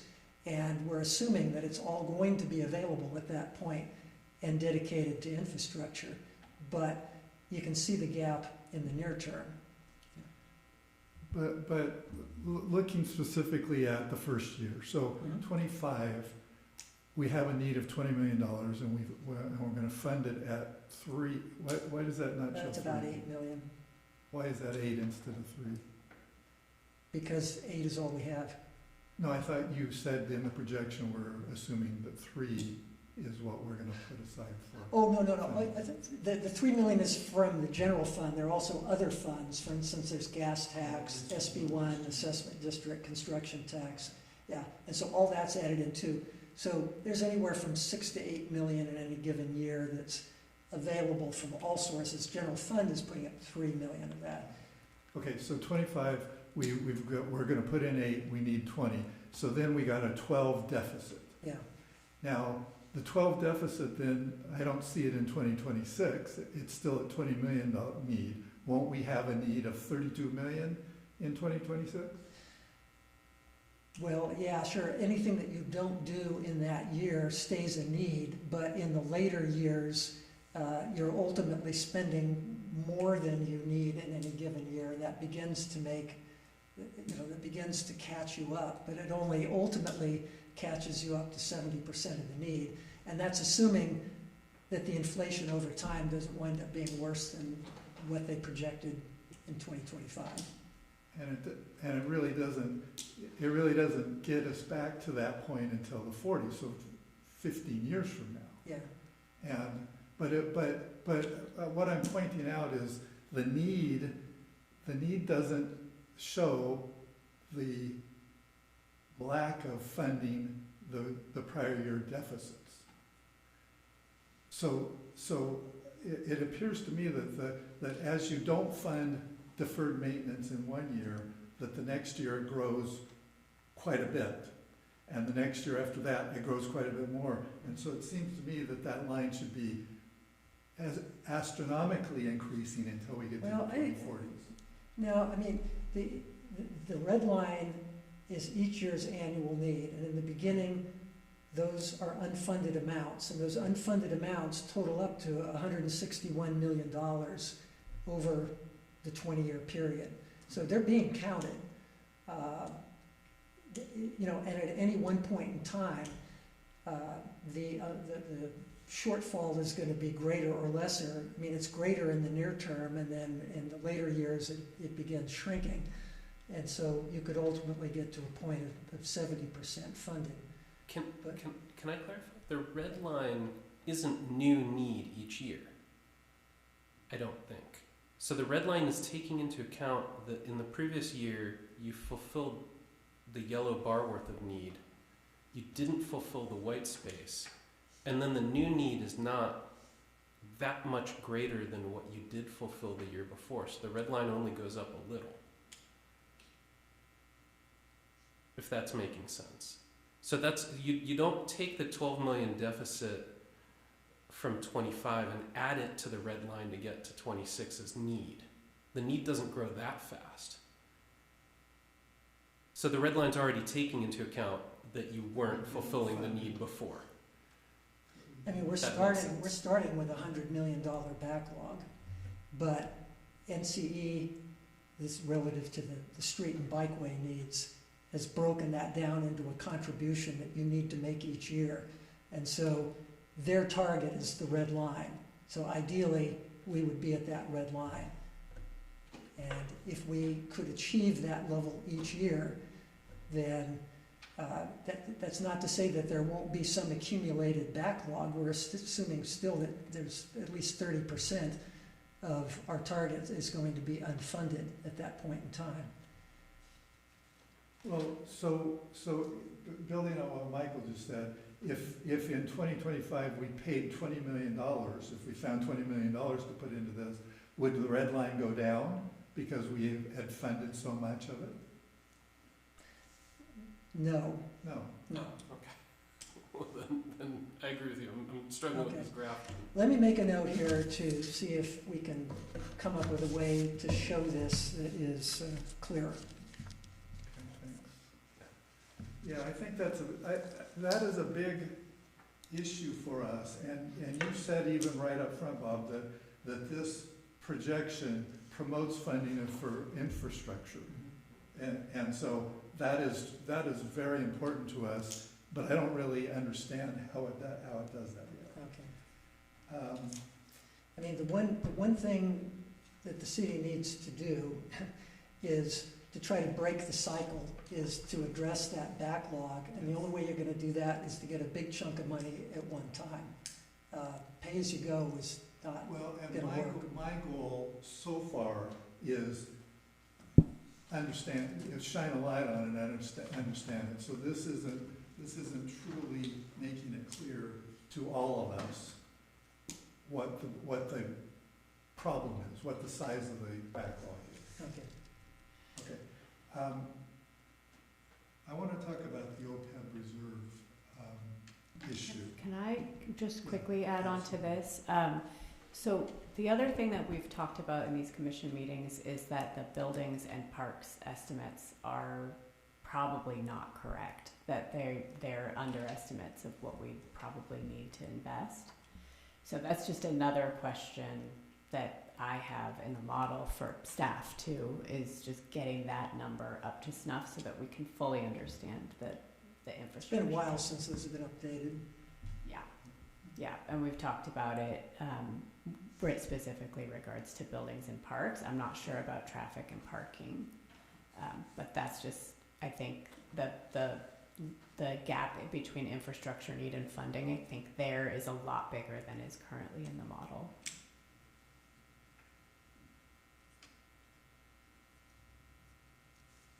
Thanks.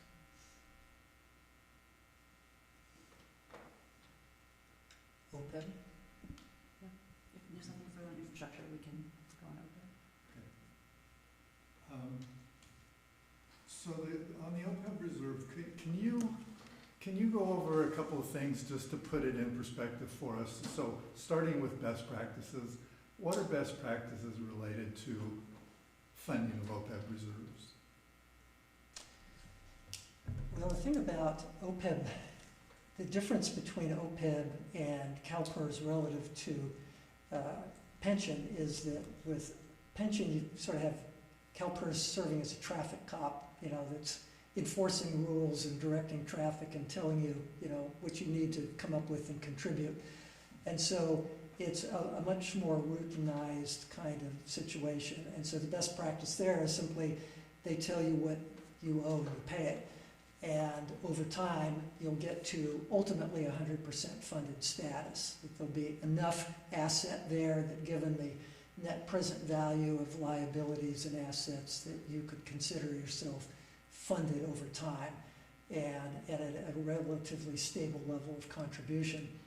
That doesn't really exist in the retiree medical world. Everybody's kind of on their own. So what's developed as a best practice is, well, one, you have an actuarial report performed every year or so that gives you what your targets are. So CalPERS isn't doing it for you. So you have an independent actuary to tell you, here's what your obligations are likely to be for retiree medical, what you need to come up with, and the level to which you will be funded over time. And that gets reported in your financial statements. So that part is best practice. Now, what some cities have done is they have set up these Section 115 trusts, which you can do for pension, but you can do it for OPEB as well. And CalPERS will actually hold that money for you, and then there are other entities that will do it as well. And so they invest the funds, and the whole reason to do that is that you can get more interest earnings than you could get if you held the money yourself. And so that leverages your money by getting more interest earnings over time. But what you then have to do is you have to come up with a plan. CalPERS isn't there to tell you what to do. So you have to figure out, well, what makes the most sense? What level should we grow our trust to? The city has never charged anything to it, so at some point it's got to start doing that. And you want to do it in a way that it's beneficial for the general fund and the rest of the city that's contributing towards that. And long term, that makes sense. Now, CalPERS is looking out generations and bringing it back to the present, saying, okay, this is what you need to do. So Again, so best practice is one, to set up the trust, which the city has done, and then the second would be to look really long-term and come up with a plan that seems reasonable and then update it periodically. It's something that I've seen a lot of cities. I mean, there are scores of these Section 115 trusts set up, and most of them are just sitting there, and nobody knows what to do with them. You can't use it for anything else. You can't say, oh, excuse me, I want my money back. So you've got to come up with a plan, and you also want to meet your obligation for retiree medical benefits over time. So best plan, best practice is to set up the trust, plan ahead, come up with a plan that makes sense over time. When the Governmental Accounting Standards Board addressed OPEB, they made the accounting rules identical, pretty much identical to pension plans. And that's when government started doing the actuarial evaluations for OPEB plans, similar to how we do it for pension plans. And GFOA, the Government Finance Officers Association, has a best practice, still a best practice, that says that a sponsoring government, meaning the one that set up the OPEB plan, should, quote, commit to the obligation to fund the actuarially determined contribution in full every year based upon the plan funding policy. So in other words, both GASB and GFOA both say, do it the way you do pensions and try and over time shoot for the 100% funding as the best approach for funding these massive liabilities. Yeah. So that, from my perspective, is, quote, best practice. Oh, sure. The actuarially determined contribution that you would be expected to make, that goes without saying, that gets made. Ultimately, though, it's a question of whether the city pays that directly or the trust pays it or some combination of the two. So what has to work out over time is you have to figure out how best to use this trust that you've set up. Because it's the equivalent of the big CalPERS public employee fund that everybody's a member of. But without somebody giving you the ground rules, you kind of have to chart your own way. And the actuarial helps, and the ADC helps, and definitely you want to make that minimum contribution. But the city stopped making the minimum contribution. Oh, it didn't do it for a couple of years, yeah. More, I think. But anyway, it stopped making the contribution, even though it's, quote, best practice to make that contribution that's actuarially determined. So that was adverse to best practices at that point. And if the city decided to then take money out of the OPEB plan, even though it's for, as you pointed out, it's for in the amount that is used in the pay-go practice, it is then taking money that is otherwise earmarked for paying future benefits to move into the general fund to pay operational costs. Isn't that also adverse to best practices? Well, it's being used to reimburse costs, which is one of the two uses you can make of it. You can reimburse your own cost, or the benefits are still getting But paid. if you're funding the actuarially determined contribution, yes. But if you're not funding the actuarially contribution, then you're just taking No, I it think out the of city has felt that in prior years it had established the trust, and that is now about $70 million in balance. And there may have been, I think partly it was a sense that the budget was tight that year, and partly a sense that we've put all this other money in the trust. Yeah. But what I think needs to happen is you got to pull all that together and say, okay, we do have this money in the trust, so how do we want this to work long run? Yeah. How do we want to ensure a level of funding that is adequate for, as you say, it becomes a very big obligation over time. Yeah. And there's nobody sitting there to really tell you how to make that work. And it's funded at 52% according to the most recent Yeah. actuary that I've seen, and 52% is below what most entities shoot for. They shoot for 70 to 80%. Yeah, but 70 to 80 is higher than a whole lot of cities are currently funded under pension. True. Yeah, I mean, there's a lot that are maybe 65 to 70. So yeah, 52 is less than that. It's improved. I mean, for years, people were literally funded at virtually nothing of their long-term Yeah. obligation. Before And that's debt, yeah. improved significantly over this period. Right. So 50 is not nothing. It's not as good as it might be, but like I say, that's part of the overall game plan is you really need to figure out where you're going with that. I raise the issue of pulling this back because that's what most cities right now that have trusts are looking at, not so much a game plan to have them pay benefits, but they're saying, we're in a desperate situation right now financially, and we can reimburse ourselves doing that. That's mainly what cities are looking at their trust for right now. Yeah, it's a pool of money. It's easy to target it as something Yeah. worth rating, but it's taken to not. the extreme, you could deplete the whole thing, and then you're back where you started from. So you don't want that to happen either. The unfunded OPEB liability increased from 31 million in 2021 to 41 million in 2022. That's the most recent actuarial that I could find. And so it grew by 10 million in 1 year. And that's when the city stopped funding the annual actuarially required contribution. So I'm assuming it's continuing to go up. And so it's a really big number. And so if I know that there was some interest in this approach, and it just is a very unconservative approach. And we need to be really careful if we're going to pursue this as an option. A lot of analysis would be required to, in my opinion, to look at the effect on the future required contributions, because the numbers are just so big. Can I build on that question and go to something that I've asked before? If you go to slide 22, okay, and the first time we saw this slide was, I think, last month. Okay. I want to talk about the third rail. I'm not suggesting we go touch the third rail, but I want to understand it. And I look at this kind of graph and understanding the blue lines to the right really are taller. It's just that we're spending it on infrastructure. So we have this gap in finances, and then our revenues are quite a bit higher than operational needs. We can start funding infrastructure and things like that. And the analogy I drew was, this kind of looks like projections of my family's finances when my kids go to college. Okay, it's like suddenly there's this huge expense for college that dips us, and then suddenly they're out of the house and things look very rosy. And the way my family's going to handle it, the same as any other family, is debt.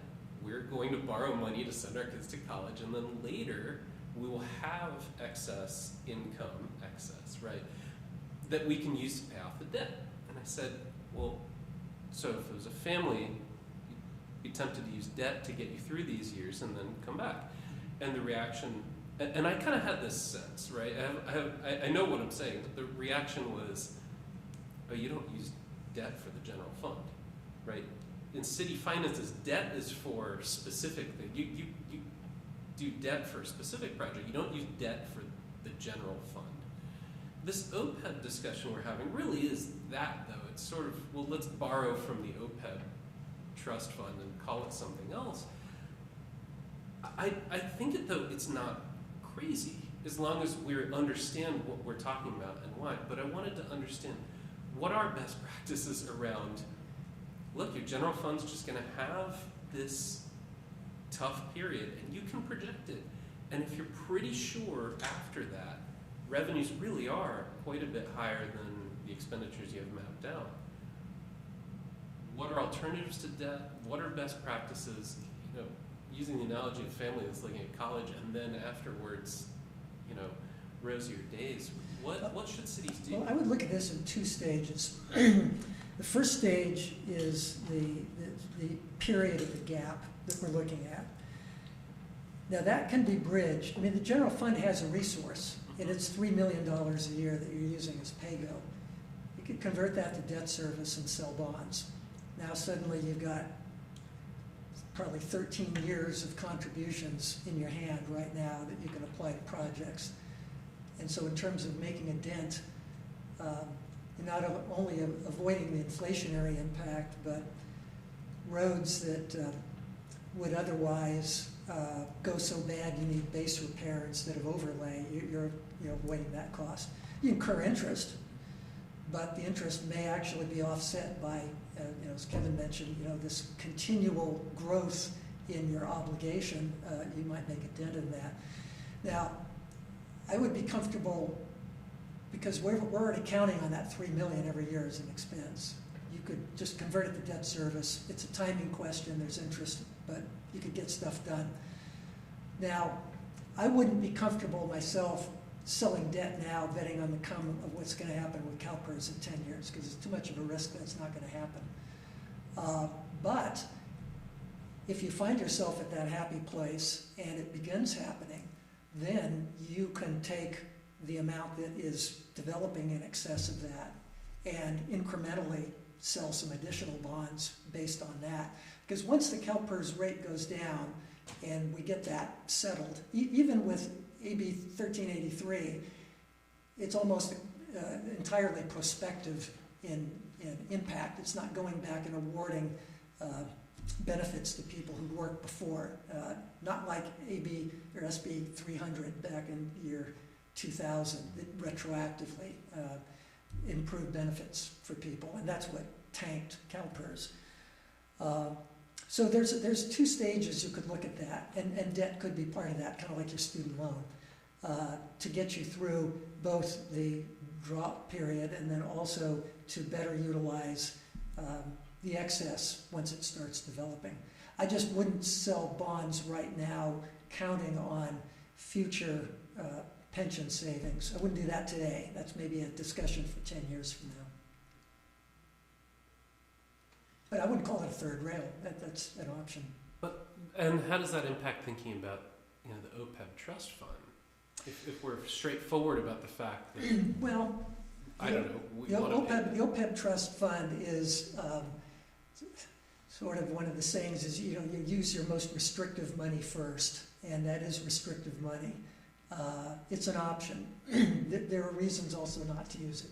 I mean, there's reasons pro and I can argue everything in here both ways, but there's clearly an argument to be made against doing the OPEB trust. Possibly, though, in combination with 2 or 3 other things and at a smaller level, maybe it wouldn't be so bad. I'm not as concerned at this point, even though there's quite a trough in there. There are some conservative assumptions that have gone into this, and so if we didn't have conservative assumptions and you didn't have as much of a reserve as you have today, I'd be more concerned. That's why one of the options is you could wait a year and see what happens, because as you get the extra 2 financials put to bed, and we know what happened in 26. We know what's happened to the economy. Then we'll have better information. But just in terms of the issue that you raised in terms of debt, I wouldn't think of it in terms of issuing debt to fill this gap, but issuing debt to try to make inroads on the infrastructure might be something to be considered. The OPEB drawing down is, I don't think of it as incurring new debt. It's utilizing a more restrictive revenue source to the advantage of the general fund. And if you don't take too much, you're no worse off than you were before, because the interest earnings on $70 million are going to offset this drawdown. So it's not like it's shrinking. But, and again, that's something that you could employ to help fill this little gap that we're looking at on the screen, or not. Absent that, though, we're not expecting it to be reasonable that revenues are going to come to the rescue. So it would have to be a reduction in expense. Can I ask a follow-up question first? I see we're past 8. Yeah. I was gonna pause. It's 8:05, and we need consensus if we want to move past 8 o'clock. I'd advocate for pushing through, since I think it's the only item of substance and it's an opportunity. It's only when you start the new item, so you go on until you So we complete just this finish item. this one as long as we need to. Okay, perfect. Good to know. What would you say about the wisdom of just the city saying, well, this is what the 15% reserve is for, is times like this, and maybe we should just get comfortable going down to 5 million for a couple of years with expectation we'll come back up to the 15% we want. Is that a reasonable? Well, that's sort of that option one, watch and wait. That's exactly what you're assuming, is that this is what we keep reserves for. Yes, it's going down. We've been conservative on some key assumptions, so it may not go, in fact, go down that far. But we're updating the model continuously, and if things start going south, then we act, before it gets to that point. Further discussion? I would change topic on something, but my next two I think are short, but Go for it. okay. Let me ask you about insurance. Is there anything cities are doing? I just look at the insurance costs ballooning. Is there anything intelligent cities are doing to help with insurance? I think that's hit everybody out of nowhere. And is there anything to be done? I mean, long ago, people joined joint powers insurance authorities to try to pool resources and pool risk. And, the increases are still that high. So they would have been higher, presumably, without that. So you kind of shot that bullet. That has produced the benefits. For a while, it was really moderating impacts in terms of insurance. But that's the last 5-6 years. It's just gotten worse and worse. And, there are a lot of individual homeowners that just can't get insurance anymore. It's the state's last resort program is all that they've got. Here, it's not like the city's not insuring individual houses or anything, but both in terms of liability insurance and just workers' comp insurance. So it is a problem. We do belong to what's called YC Premier. It is a joint powers authority that is other public agencies. They in turn, for excess insurance carriers, belong to another public entity that provides excess insurance. They continue to review, they being YC Premier, they continue to review basically how they're structured and where they're drawing from, what the premiums are. I mean, they go through all of the reviews on a constant basis.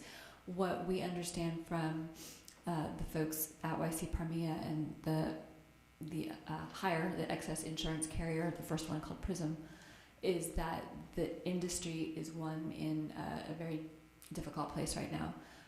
We've certainly seen it here firsthand with what they call nuclear verdicts.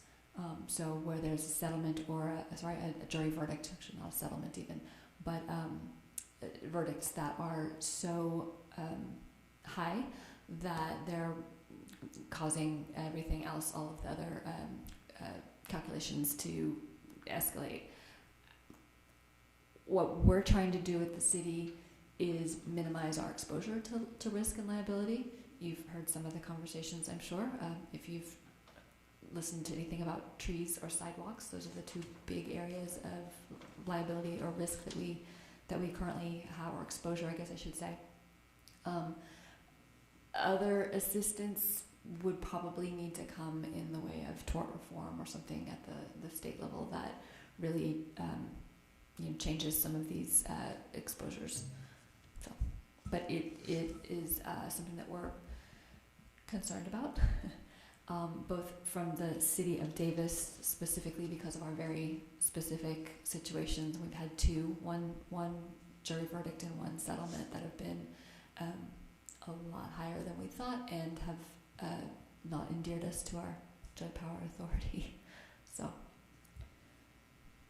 And there's nothing other cities are doing that we're not doing that just stands out on that one. No, I'm not aware of anything. Let me ask that question then just broadly about everything. Is there anything you're seeing other cities do that strikes you as clever or something Davis ought to consider? Well, Davis is doing the Section 115 trust on OPEB. We talked about that. There are some interesting things being done with reserve policies. Now, mainly taking a hard look at infrastructure needs that are immediate, not the long term, labor, other operating costs, building in an allowance for infrastructure failure, emergencies. But of course, the more you build up the reserve like that, that's going to be at the expense of something, right? Because if you only got so much money right now, in order to fund those reserves, you're going to have to spend less, or else have a windfall in revenue. Sometimes what's happened, there was a period post pandemic where revenues were up quite a bit, and some cities put those into reserves. Davis is pretty well reserved right now. The goal is 15%. It could be 20, but 15 to 16 is kind of what you see most people at, which is 15 is just under 2 months of operating cost, for example. It's pretty reasonable.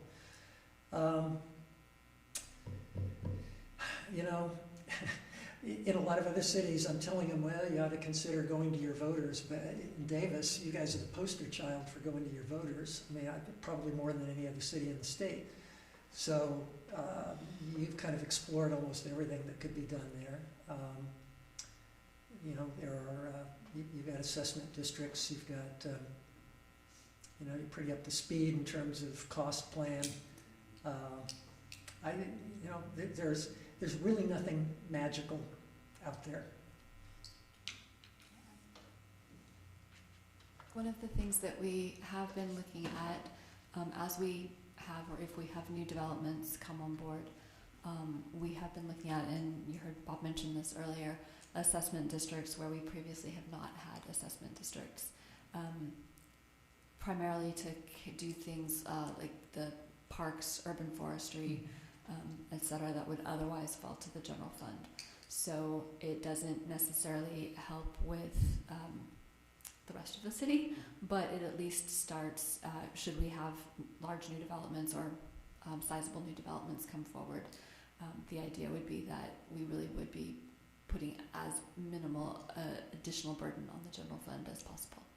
Now, that comes with a whole host of other political implications, et cetera, but that is one thing that we have been looking at. It's not unusual in the region, or I think in the state, for new developments.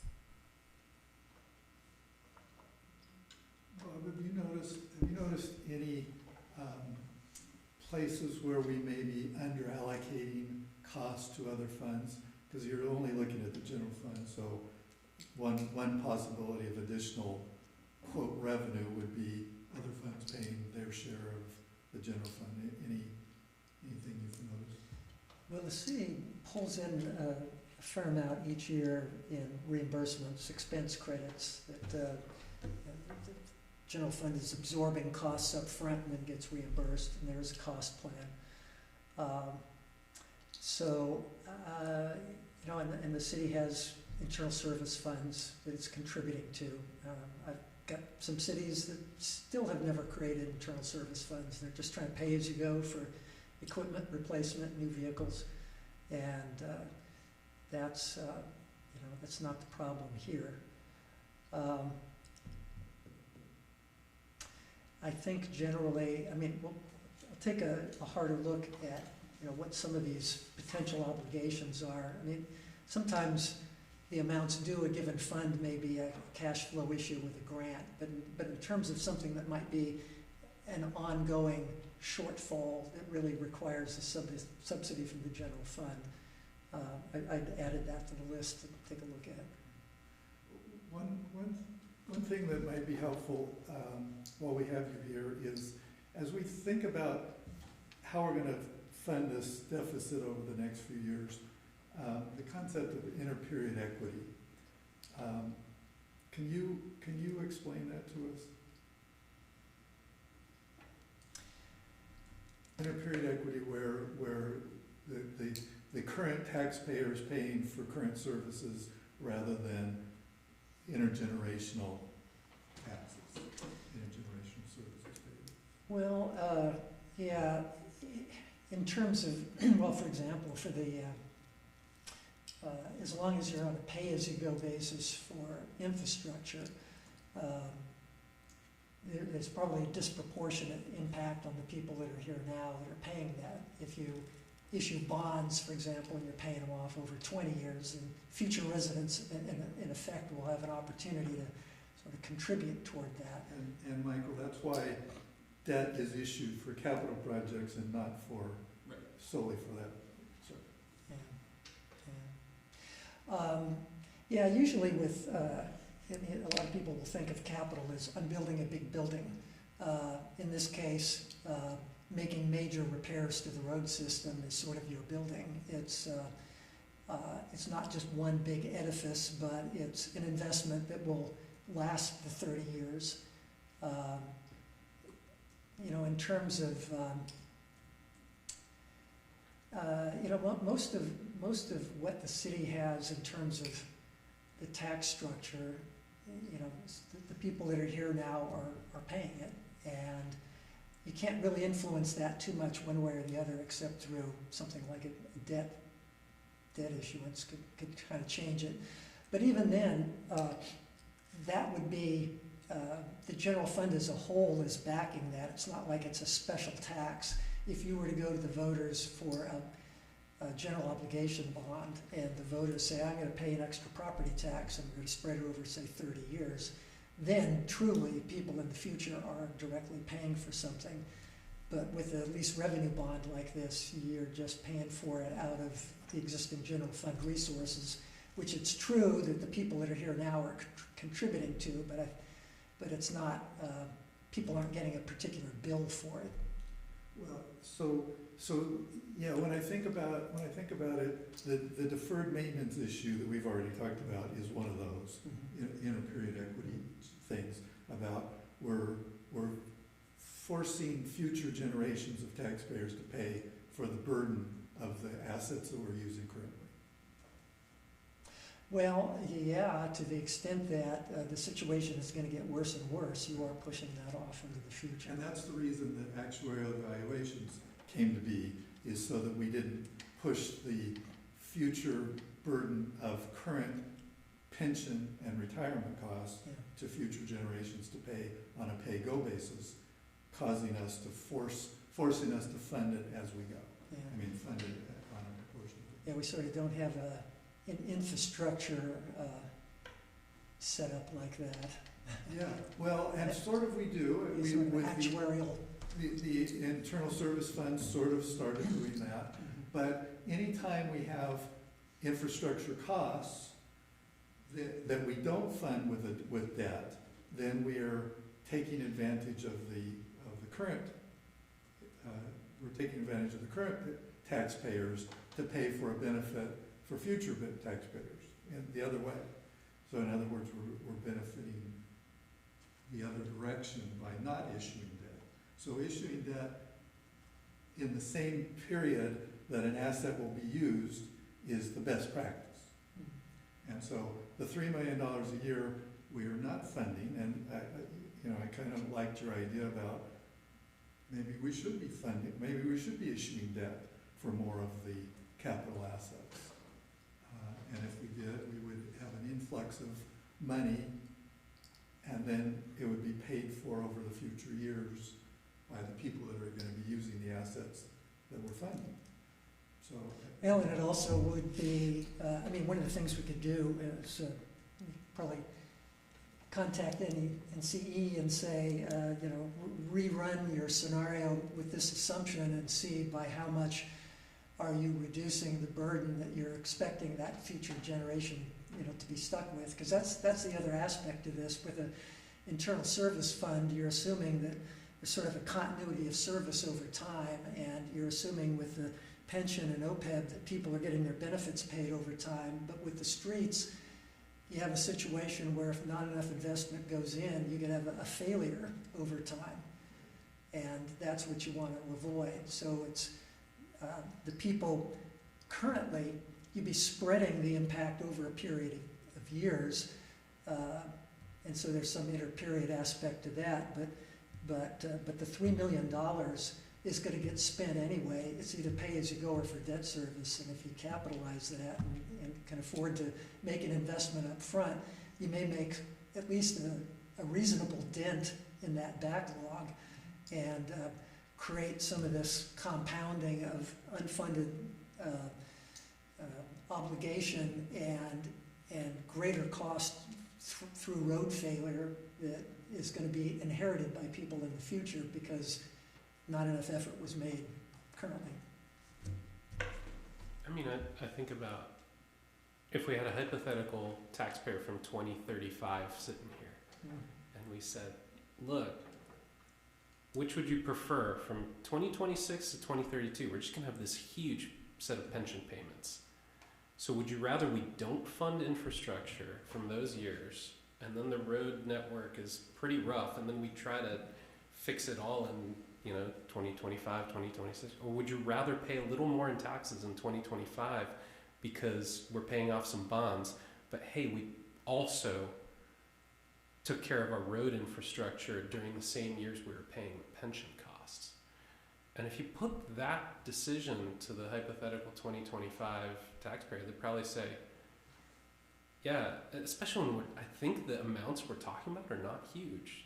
Yeah, my taxes are a little bit higher, but you spent the last 10 years fixing the roads. Well, the reality is their taxes actually wouldn't change unless they voted a GL bond and a higher property tax, because really what they're paying now is just going into the general fund kitty. Mm-hmm.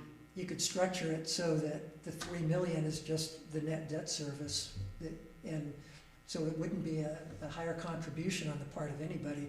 And yeah, that would probably be about a $40 million bond, and it'd be maybe $17 or $18 million in interest. So there is interest, but when you do the analysis and see what the cost avoidance is, the fact that you had to pay more interest, you may save that much, just in terms of getting a little ahead of the curve in terms of your, unmet need, your backlog of work. What would be the term of a bond like that? Well, you probably want to keep it to 20 years. I mean, Okay. you could go out.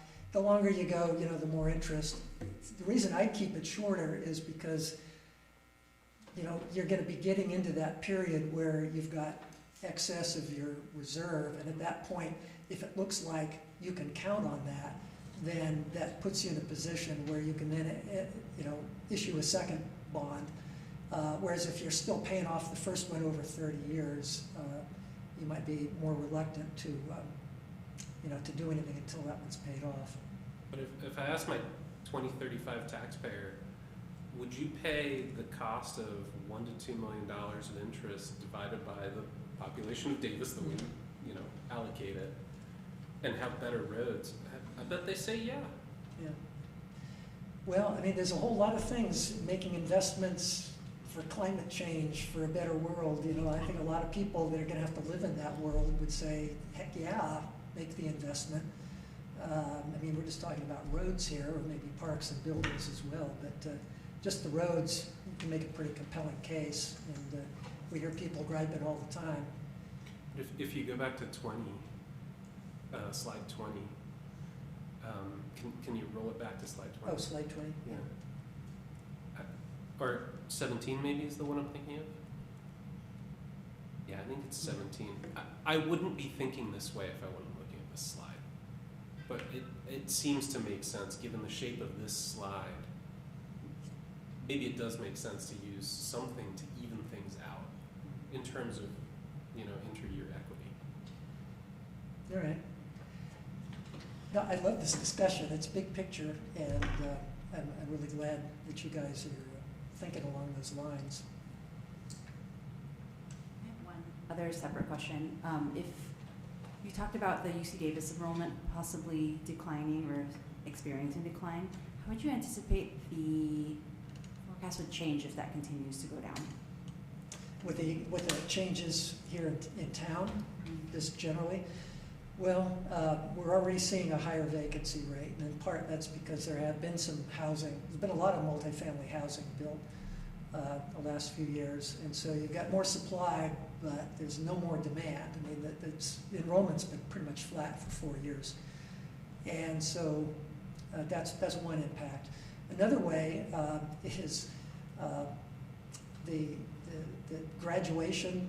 Most of it's being held in Sacramento now, and so a lot of people are not staying in hotels in town.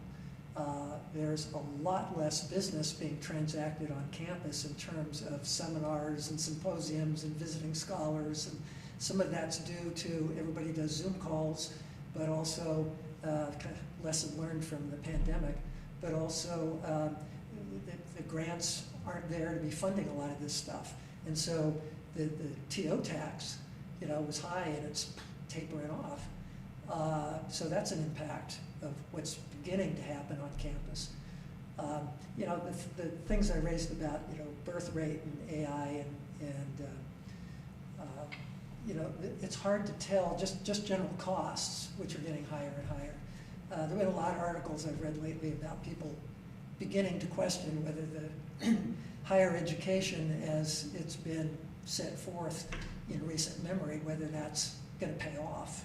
And if people just start deciding it's not, then there are going to be some changes made. And being a college town, we can't help but have trickle-down impacts from that, whether it's higher rental vacancy rate or impacts directly on revenues, like TOT, sales tax. So something that bears watching. Thank you. Yeah, that was a thing that I felt was concerning, but I couldn't articulate all the reasons why. So that answers it. Thank you. Is there any further discussion from commissioners? Okay, seeing none. Thank you so much. Mr. Thank you, President. sir. That was an Thank you. Incredible presentation. Thank you so much. Thank you so much. Okay, seeing as it's 8:27, we have a couple more things to power through real quickly. If everyone's okay with it, is there a motion to continue past the? So moved. Is there a Second. second? Okay. All in favor, say aye. Aye. Any noes? Abstentions? Seeing none, we will move on to item 7, subcommittee updates, and we don't have any. So, we'll go on to item 8, the long-range calendar. Kelly, So there's one item on here for single audit. That one we wanted to make sure that Alberto is here, and so you'll have that at your next meeting. I believe you'll have it at your next meeting. Which is September, Which right? is in September. So the commission takes recess at the same time that council takes recess, so you will not have an August meeting.